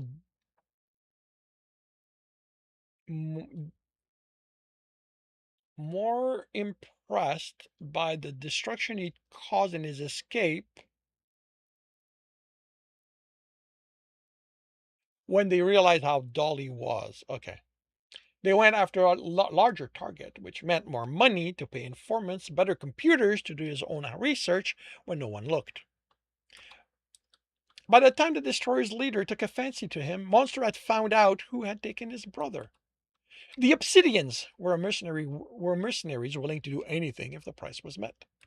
Monster let their leader use him in bed while he used him the rest of the time, whispering ideas in the man's half asleep afterward, telling a dullard's dream of greatness to inspire him when he didn't take.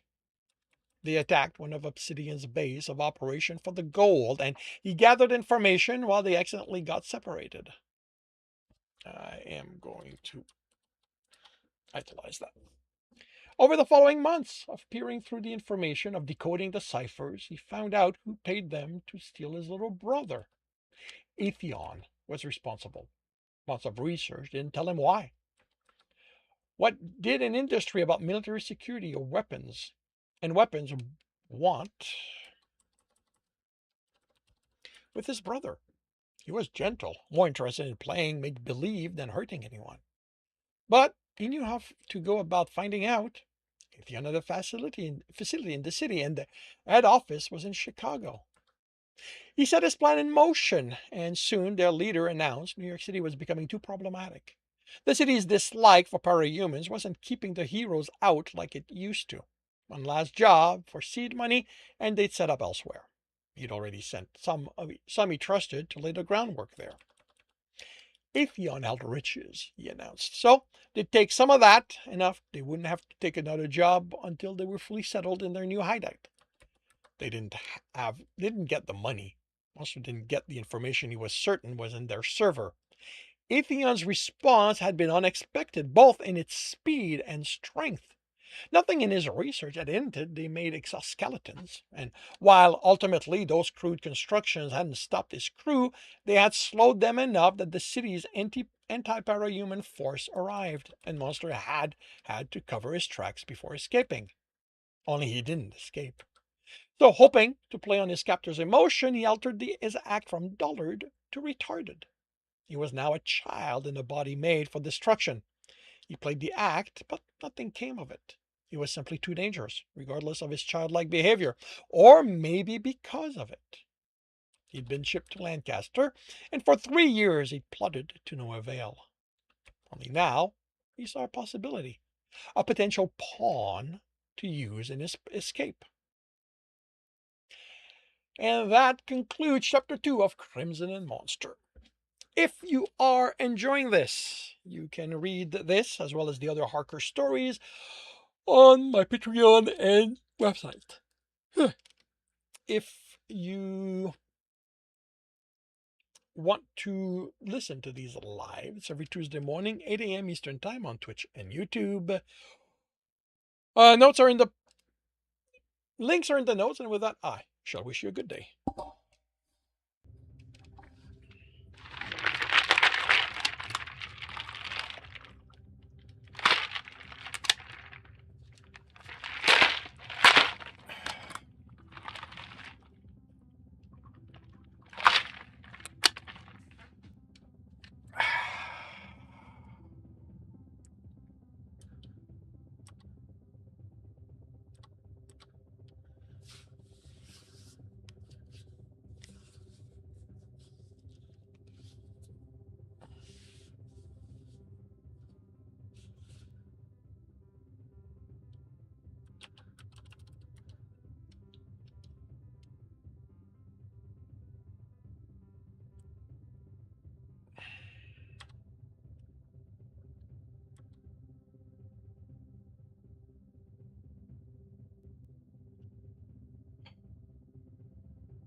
Oh, you are.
Oh, no, looks like we're good.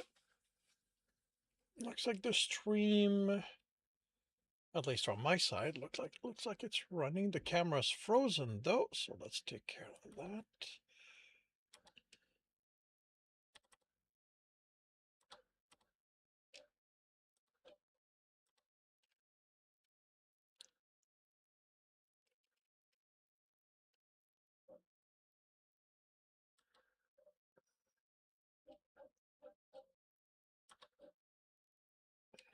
So there, let's do that.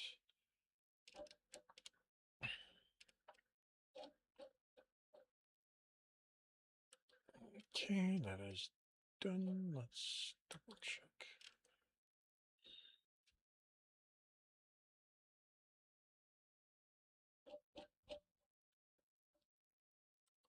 Hmm.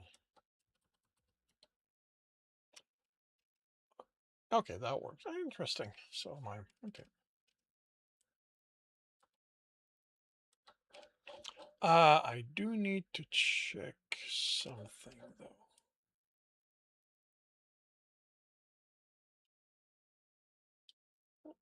This looks like it might have been fine.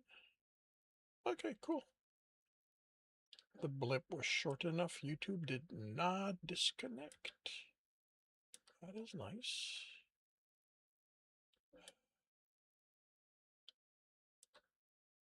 Okay. All right. Time.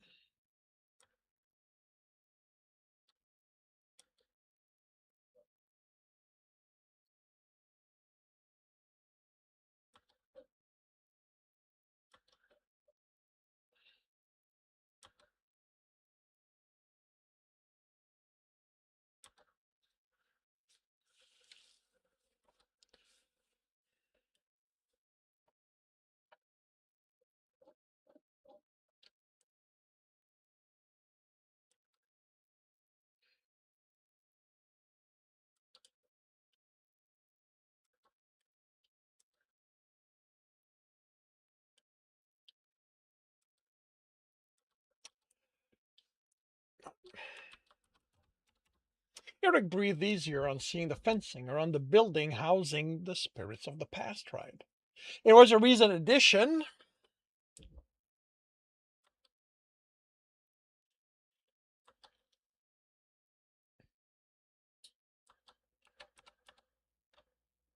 He could see the. Actually, I need to check something real quick.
I wanted to confirm the OBS on my gaming rig was not was started properly. Every so often, when we get a power blip like that, it causes OBS to lock up,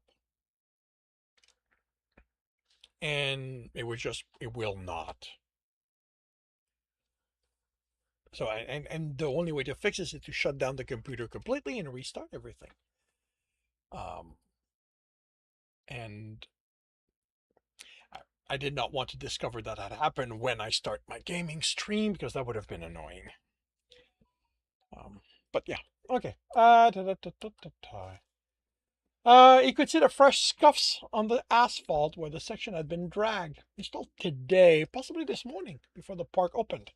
Signs hung on the fence in multiple locations proclaiming it an active work zone. Not that Eric could hear anything happening. Beyond the fence was a faded sign on the stairs leading to the car, waiting for someone to get in and go on the ride. The sign warned it was temporarily closed, so the ride had been closed. Ah, was a faded sign.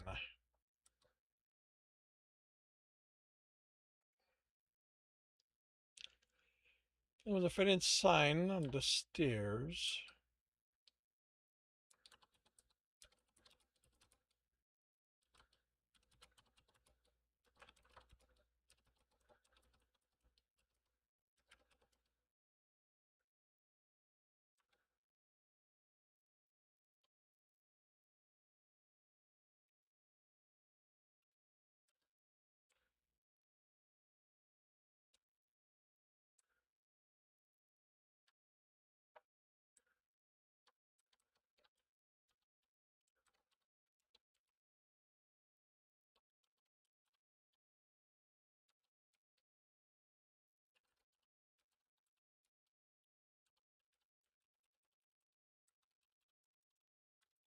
All right.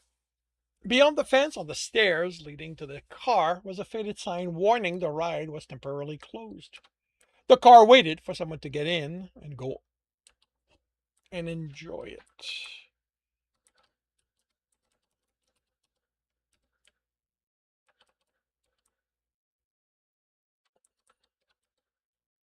So the ride had been closed for a while, and the fence had gone up today.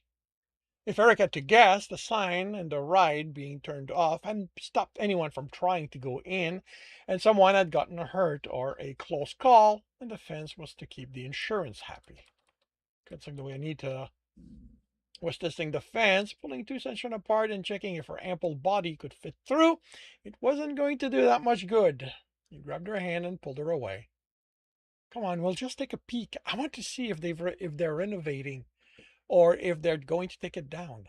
Annie, I'm going into an active work zone isn't smart. She grinned. Where's your sense of adventure? He cleared his throat and pointed at himself. Army vet who blew himself across 60 years, rescued a kidnapped kid and stopped a crazy techer from mind controlling her student. I think my adventuring credentials are plenty solid. He motioned to the building past the fence. What I don't have is a desire to get thrown out because we trespassed and possibly got hurt or caused an accident. He squeezed her hand. And do you really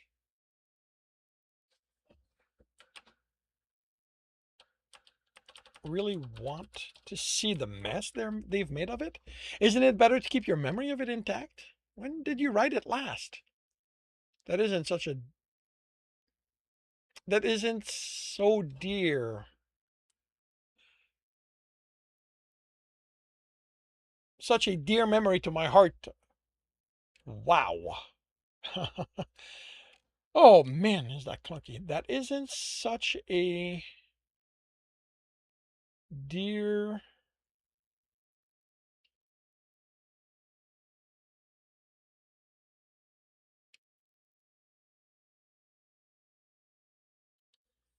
That isn't such a dear to my heart. I need to keep the memory intact.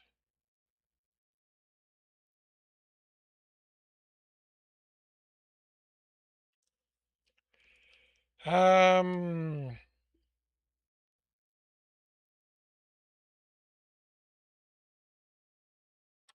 so dear to me.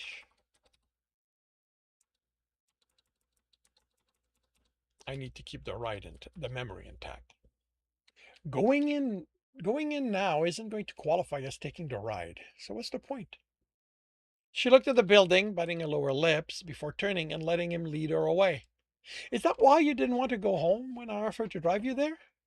Eric smiled at her. I'm already home. She smiled and shook her head. You know what? That isn't what I mean. The swamp. Are you staying away because you're afraid seeing it now will ruin memories you have of your family? It's not that. He looked at the ground with his occasional foot wrapping foot with the occasion is with the occasional food wrapping skittering across it. Took a breath to relax the lump already forming in his throat. Going there, seeing what's become of where I grew up, of the apartment where I was raised. He paused for another breath. The day I see that, I'm going to have to admit that they're all gone. I, I'm not ready to confront that reality yet. But you already know that, don't you? You said you looked them up in the process of finding out Grandma was still alive. Then there's that girl at Strongbird. You said she might be a relative. It's emotions. He grinned and shrugged. Don't wait for those to make sense. After all, they're telling you to like me, all right? She rolled her eyes. That makes perfect sense, she hugged him. But whenever you're ready, I'll go with you. They walked in silence for a time, listening to the muffled sound of active rides. Eric nodded to a couple walking in the opposite direction, then frowned and looked over his shoulder when it registered one of the men had stiffened in response. And the glimpse of the lioness in red? No, those two guys, they look familiar. She turned. That is quite the mystery. Two familiar looking men in an amusement park full of people. What do you think, Lupo? What do you think, Lupo? This could be the 10th, 11th time we walked by them? Eric stopped and stared at her. How do you know that about Detective Lupo? Those were old when I was a kid. Come on, Eric. What kid doesn't enjoy a good mystery set in the gaslight times? A little bit of a mystery, a little bit of drama, a whole lot of adventure, and some scares.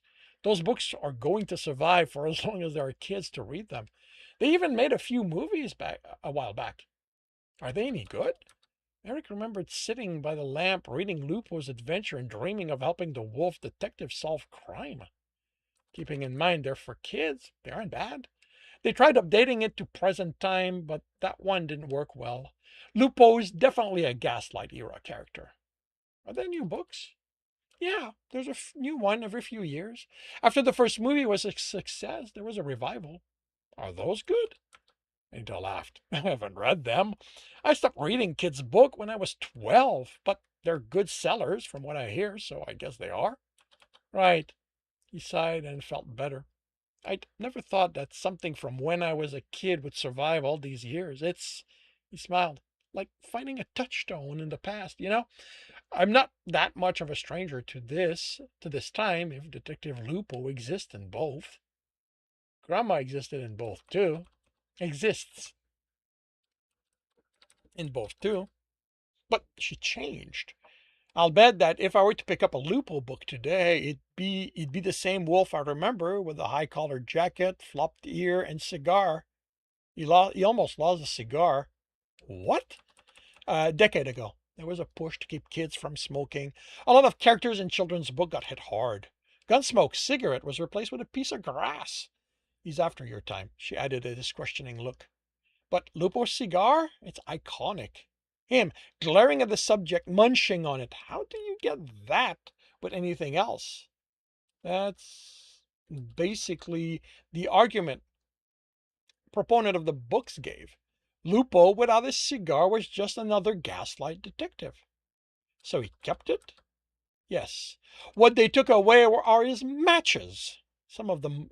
So he munches on an unlit cigar. Each book has at least one scene of him tearing his office apart looking for matches. Eric shook his head. That feels wrong. I remember reading this passage where he's questioning a thief, and the way the writer described the smoke coming out of his nostril was creepy. It made it feel like Lupo might be one of the monsters inhabiting the city. And you might enjoy some of the fanfics. Fanfics? She nodded. People pose their own version of the stories. In some, he is one of the monsters. In other, he's powered. In another, yet he's both, neither. There's something for everything, but you have to be careful. A lot of them are sexually explicit. He's a kid's book character. What are they doing writing sexual stuff about him? He never even did anything with his boyfriend in the book, for the Lord's sake. She gave him a look. For the Lord's sake, he muttered. Please tell me they haven't sexualized him in the books too.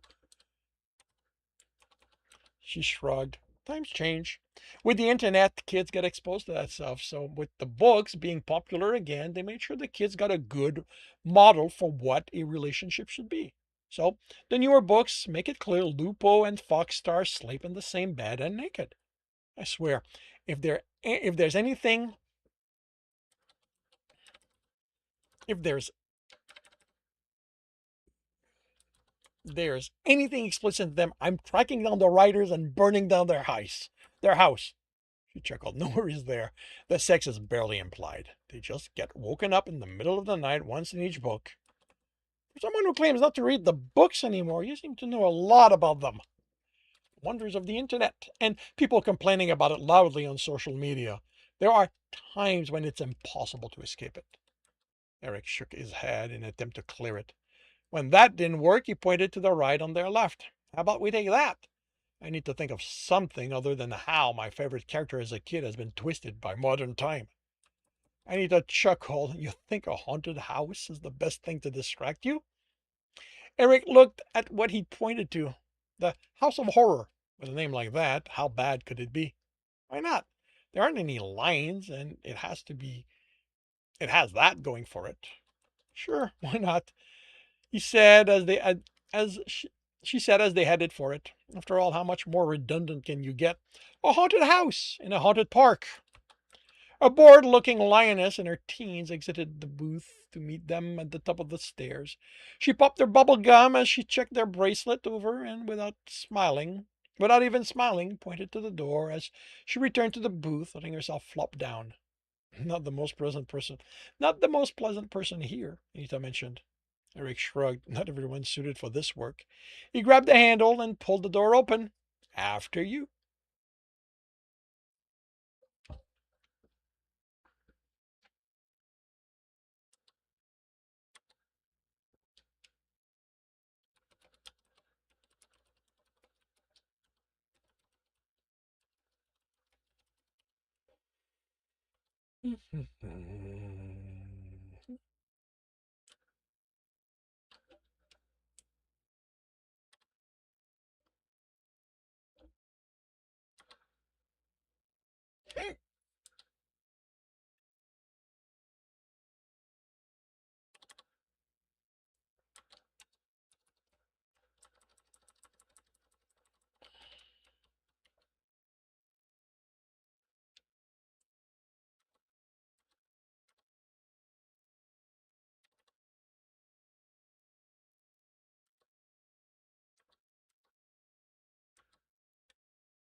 Ah, 15th is going to be.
Alrighty.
Oh, right.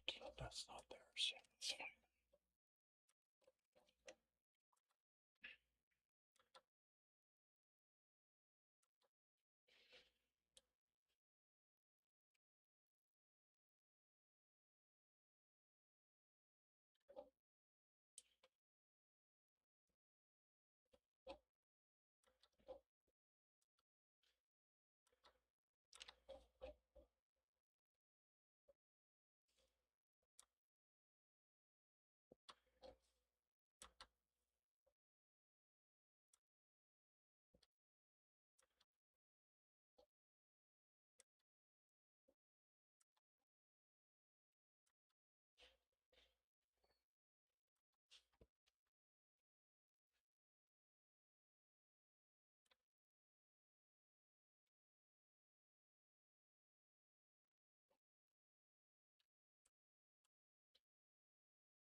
Hey, Drancer, welcome back.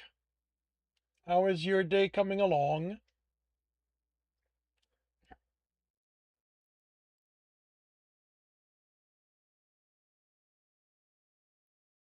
Wet. I'll take wet over snow.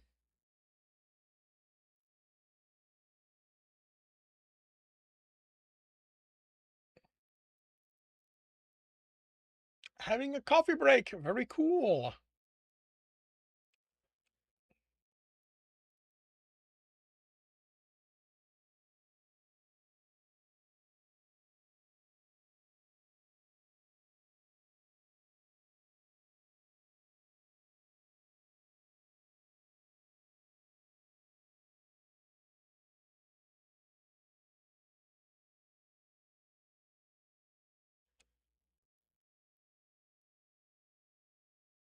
Not when you're working under a dripping car. Well, yeah, okay. That would be problematic.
Writing sports scenes aren't easy. I have no doubt.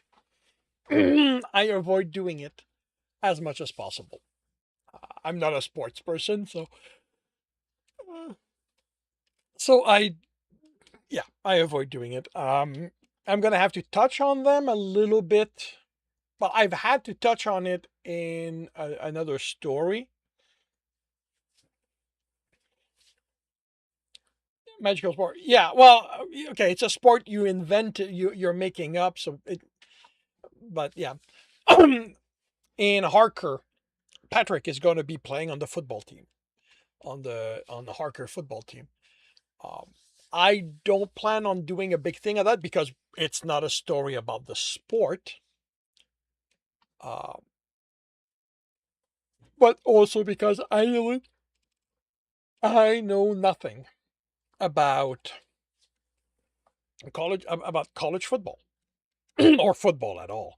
So I'm probably going to borrow a few things from the Initiation series. One of the characters played football there, and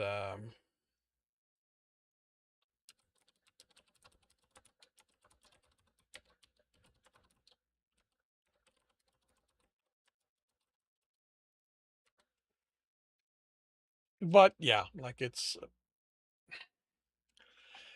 whenever possible, I avoid doing it.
First season game, he's playing against English Magic. Professor Scar, can you put too much power into the shadow spell he used? English team just doesn't have an answer for him. You mean there's no one who can um, counter that move?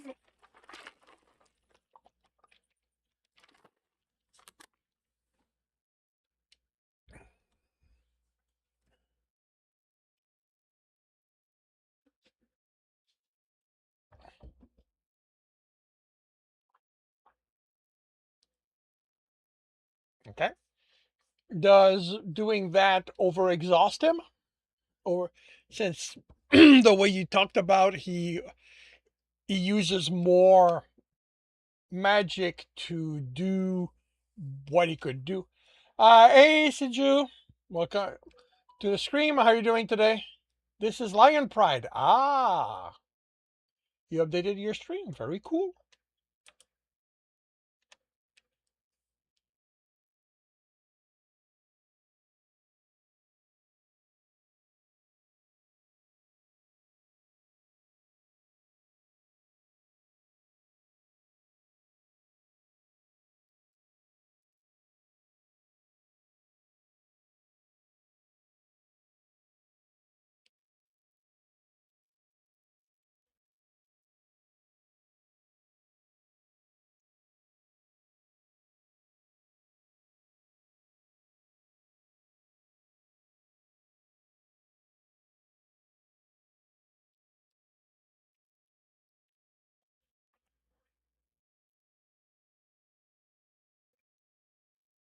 Then how did he put too much power into the spell? Oh, it's better control. It's not perfect. Okay.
If it was much cheaper, he would cast Fireball, and internally it worked because he believed it would work.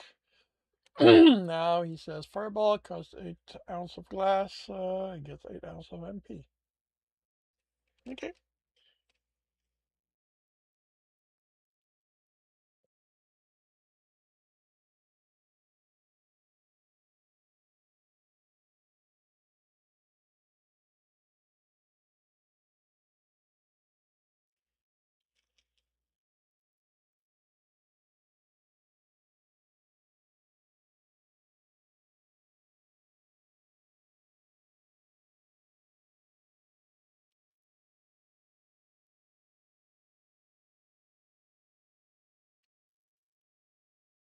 One uses a funnel, another film.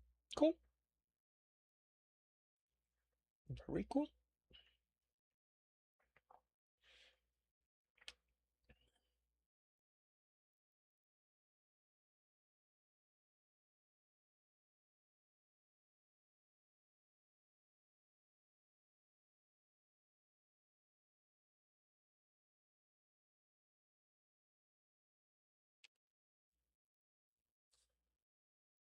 $2K words. Congrats.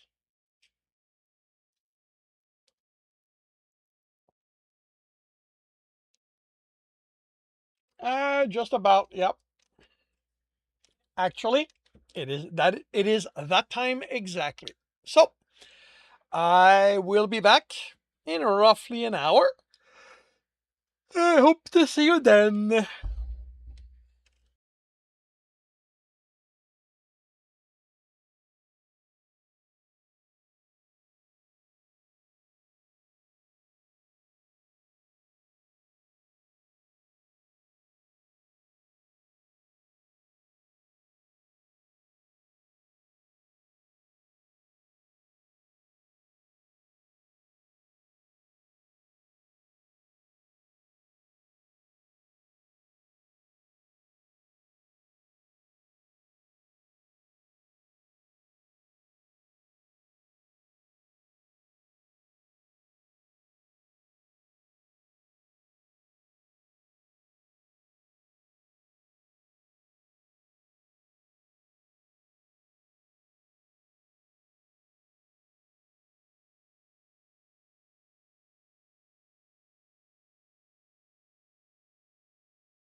And welcome back. Why is there no music?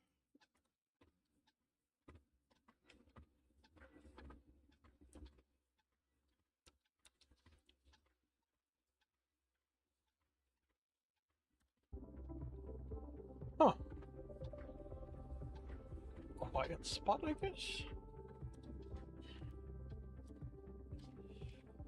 Righty. Welcome back, everyone.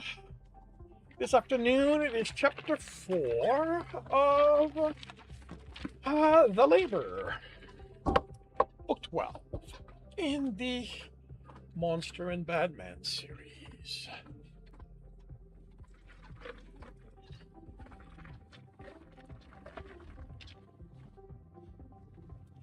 Next book, I finally hit the thing I wanted to set up. Basically, I don't know. I almost certainly told this, but this entire thing came about because of one badly written book in which the author goes out of his way to set up how his main character doesn't like his family and will not tolerate has no respect for authority. And when the plot demands that he bends to the will of his family, he does so. That's where I closed the book and threw it away. And I went, I'm going to show how a scene like that should take place. Yeah. Takes me 13 books to get there. To get to the scene that... So, but yeah, it amuses me. Okay. What do I establish about Mirabelle?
So she's in an apartment building.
Okay, so she's in the apartment building. Okay. Thank you, Angel. How are you doing today?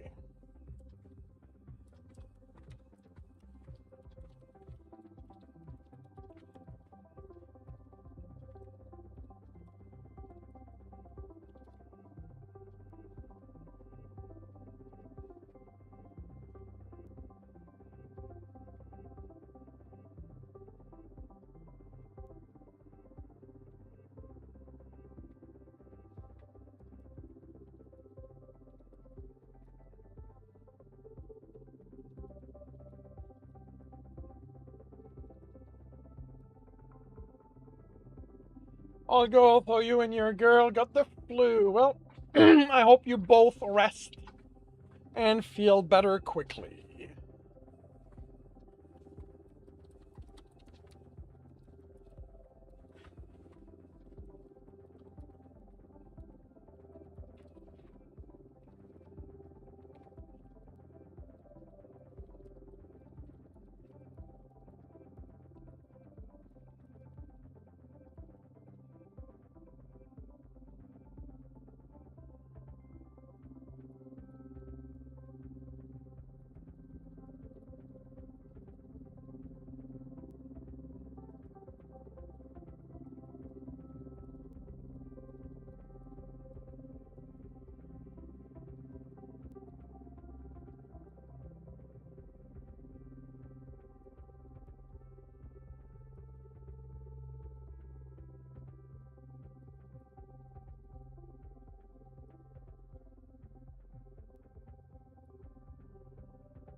So, what the...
I don't want to induce labor. I'm trying to find out if the reverse is possible. I mean, I'm going to make it up if I can't find it out. But...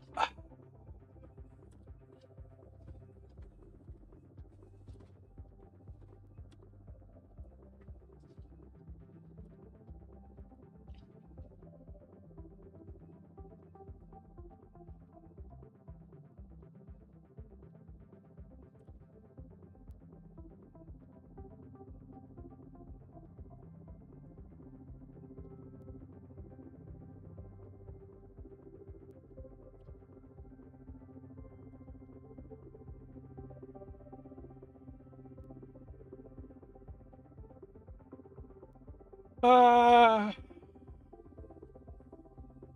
okay. All right. Let's. Why? Well.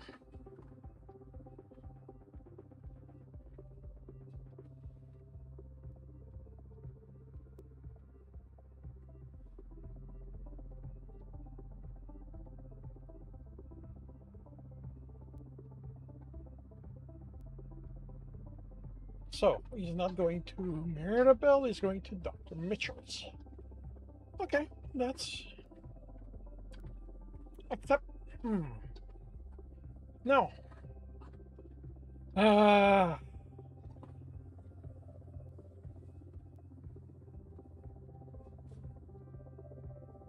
well,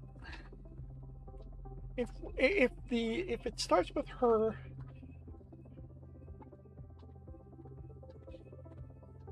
giving birth, yeah, she'd be at Mitchell's.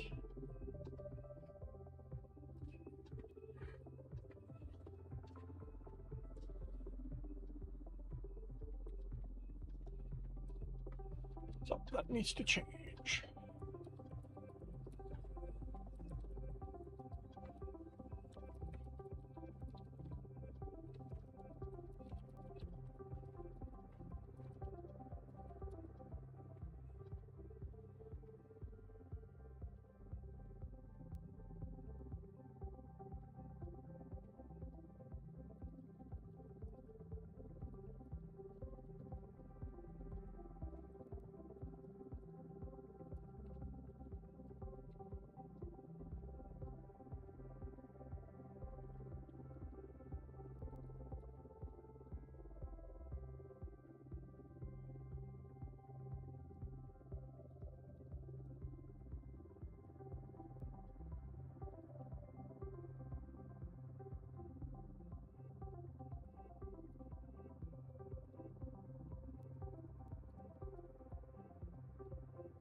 How's the writing? It is moving along nicely.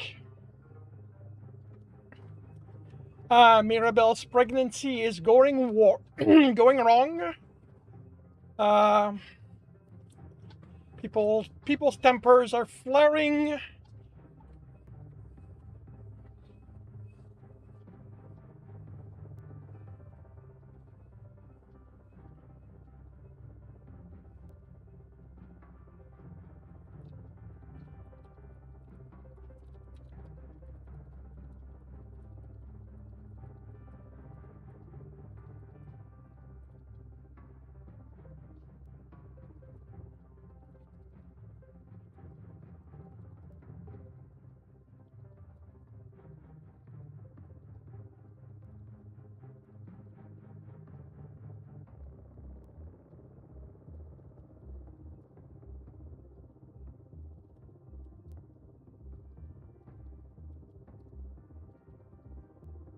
You're finding ideas for your old retailing your old retailing novel you wrote 3 years ago.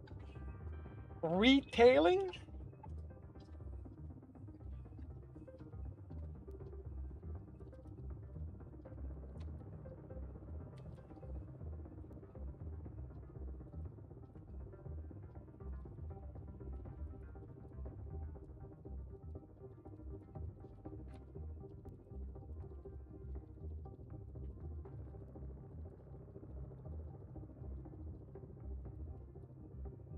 Oh, retelling.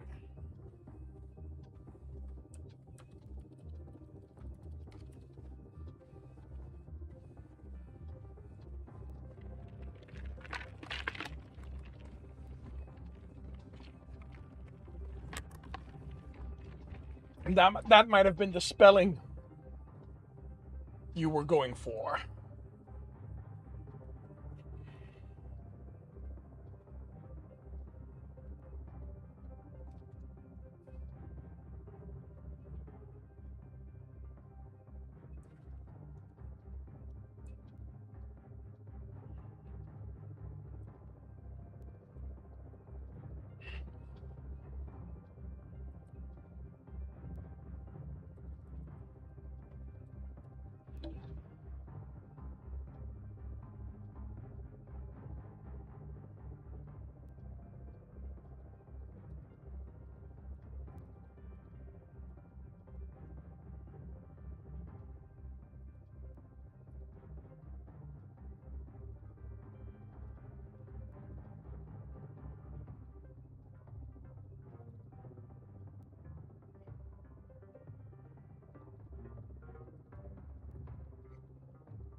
Finished draft one 3 years ago. The April's gonna be home, and you haven't touched it since then. Ah. Oh, good luck if you get back to it again.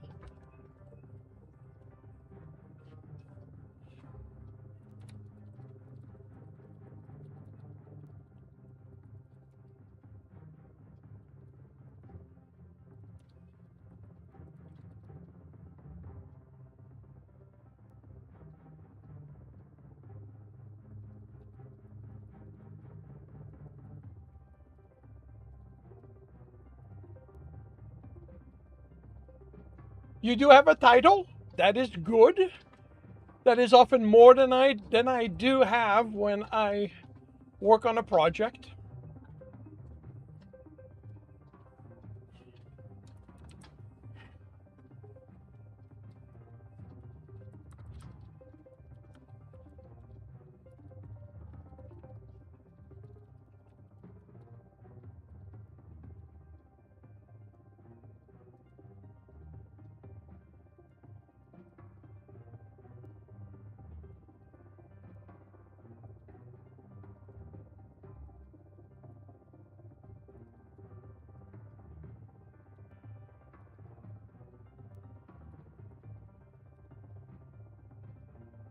Chasing dreams.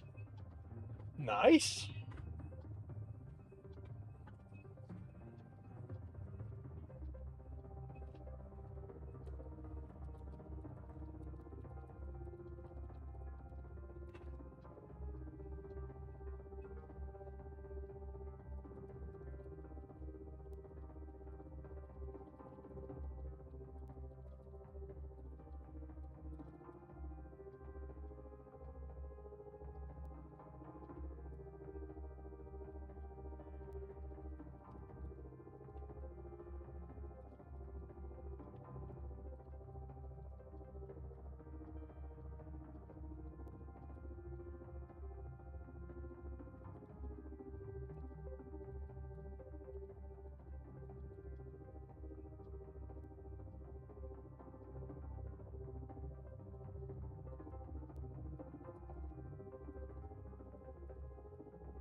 Come on.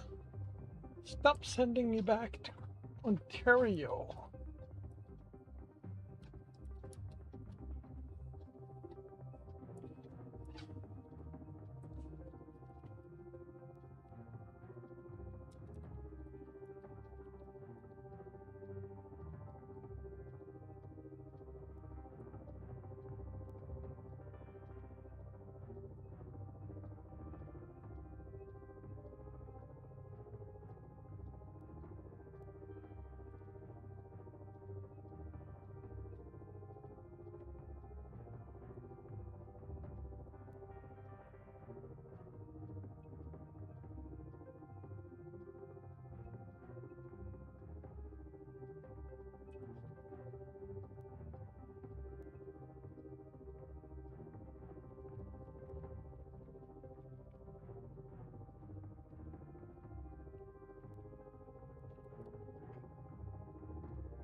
This is going to work. So we've got a medical center.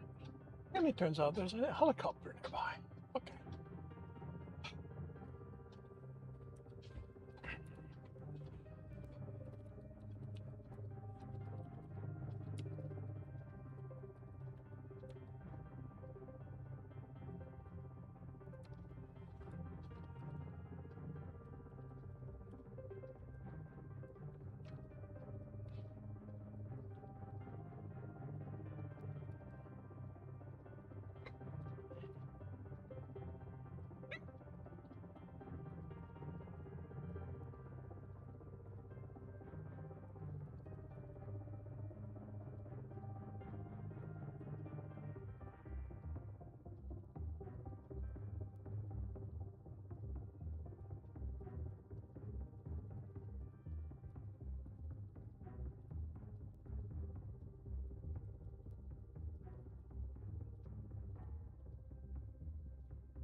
Wife made carnitas. Ooh.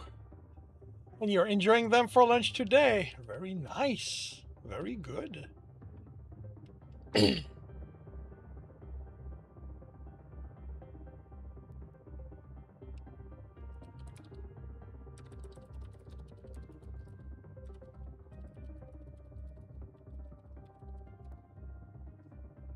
Homemade carnitas? Well, it's kind of what I figured.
Does the cheval make sense?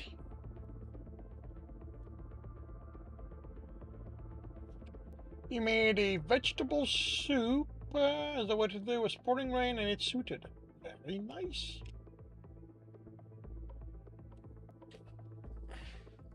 I made my usual hamburger helper with turkey instead of ground beef on Sunday. The next day where I'm cooking something different will be on the 16th. It's a holiday here, so I'm going to be making myself baked beans.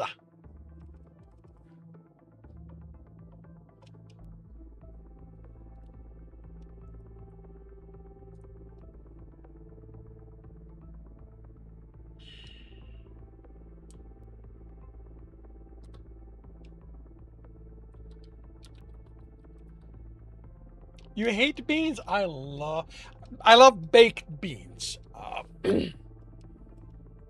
It's kind of a Quebec thing. Um, it's one of my comfort food.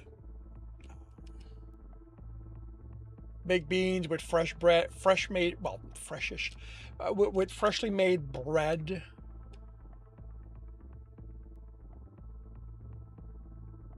Just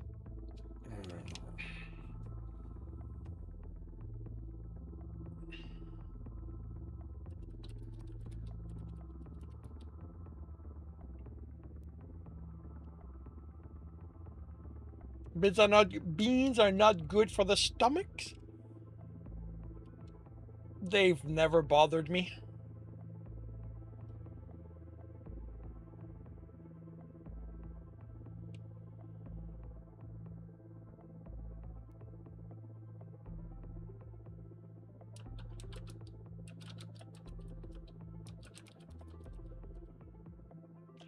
Um, yeah, but the thing with gas and stuff is that that's actually something that can be combated with acclimatization. It's more pronounced with people who don't for whom bean is not part of their regular diet. The body can get used to it, but yeah, no, it is not a food that I guess is natural to us, but the body can be adapted. And mine is, because when I was a kid, it was kind of a weekly thing with us. Somebody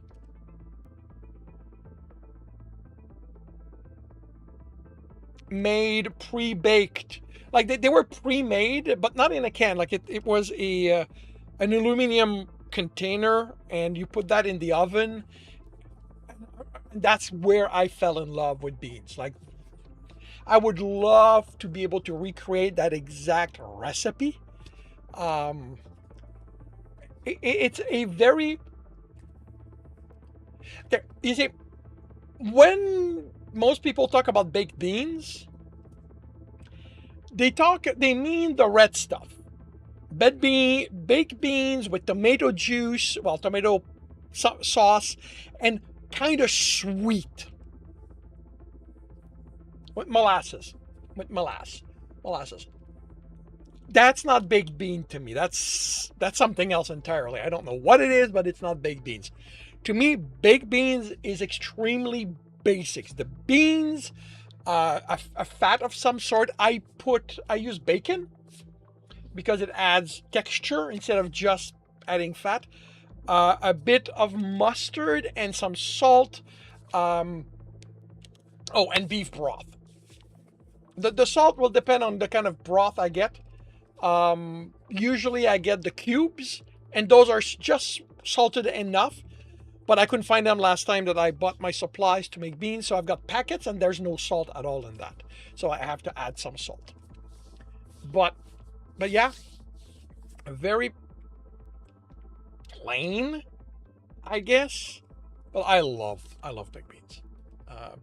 It's what, like I said, it's a comfort food for me.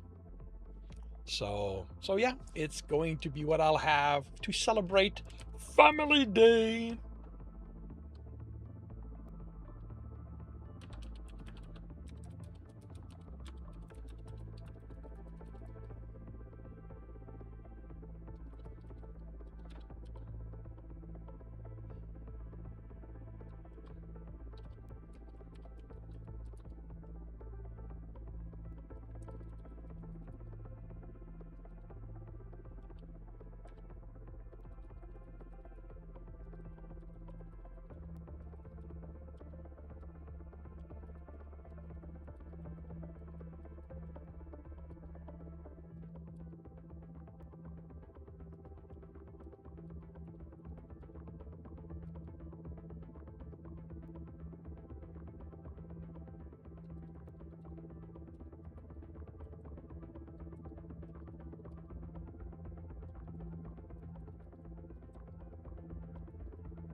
285?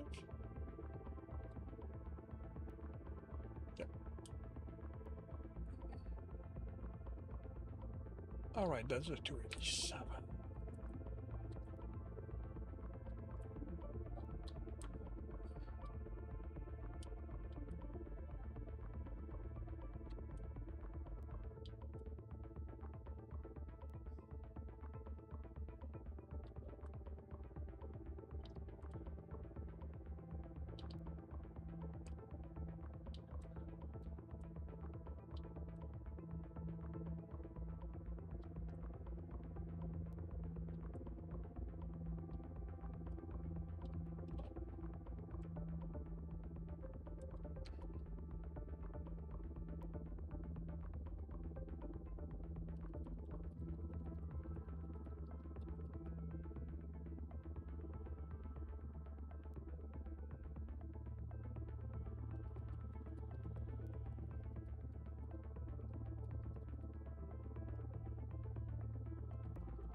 It's good. And I just made the same decision. Better.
$3K words, Cool Imp. Congratulations.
What is a serious actual name?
Huh, that's interesting. I went third person here for some reason.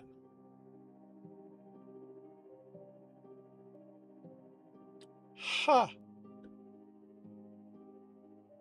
My co-scriptor did not call me on it. He missed it as much as I did.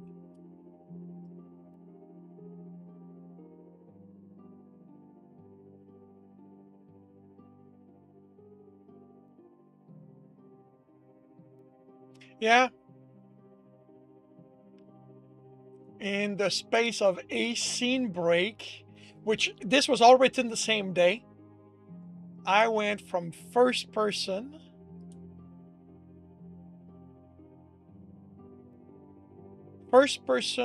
wait, did I? No, wait a minute, wait. No, this entire chapter is in third person. Not only that, is in third person past.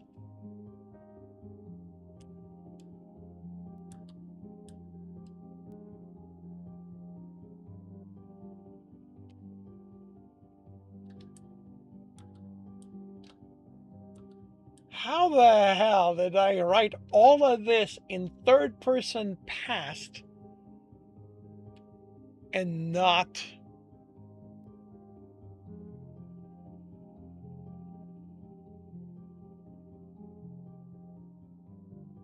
catch it once?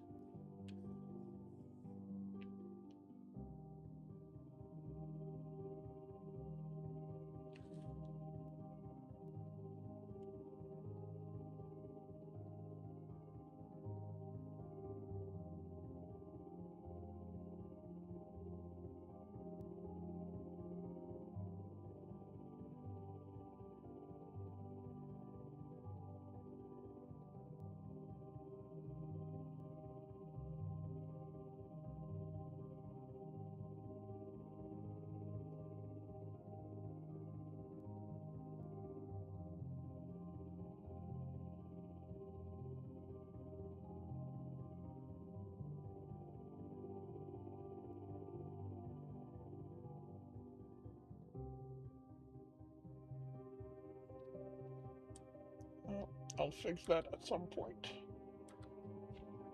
All I needed was her name, because Asir finally has a name.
Oh, Angel, are you still there?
Oi.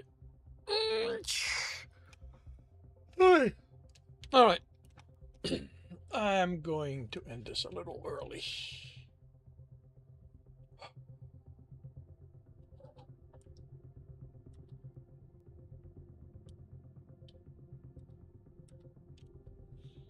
Yeah. Oh, Angel, since you are there, I received the confirmation from Pro Writing 8 about the contest. And in the criterias that they will analyze to see if the submissions are suitable, there is one that guarantees mine will be kicked out because the story needs to be marketable. And as we all know, that's not the kind of stuff I write.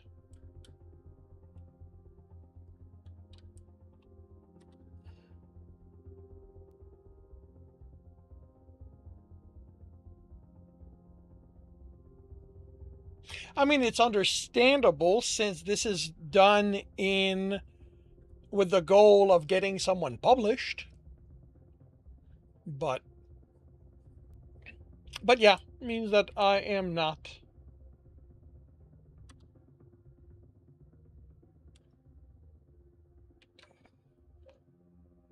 Come on. Is everybody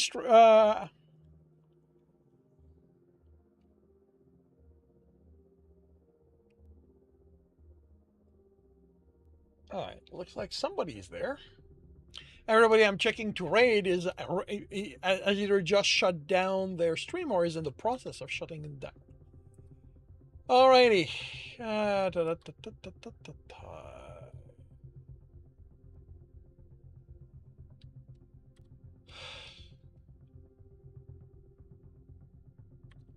Thank you very much, everyone. Yeah, that's who I'm rating. I will be back tomorrow morning, 8 a.m. Eastern Time. I will be working on Mind Your Step, and in the afternoon, the engineer's family. I hope to see you then. If I do not, I hope you have a good week, a good weekend when it arrives.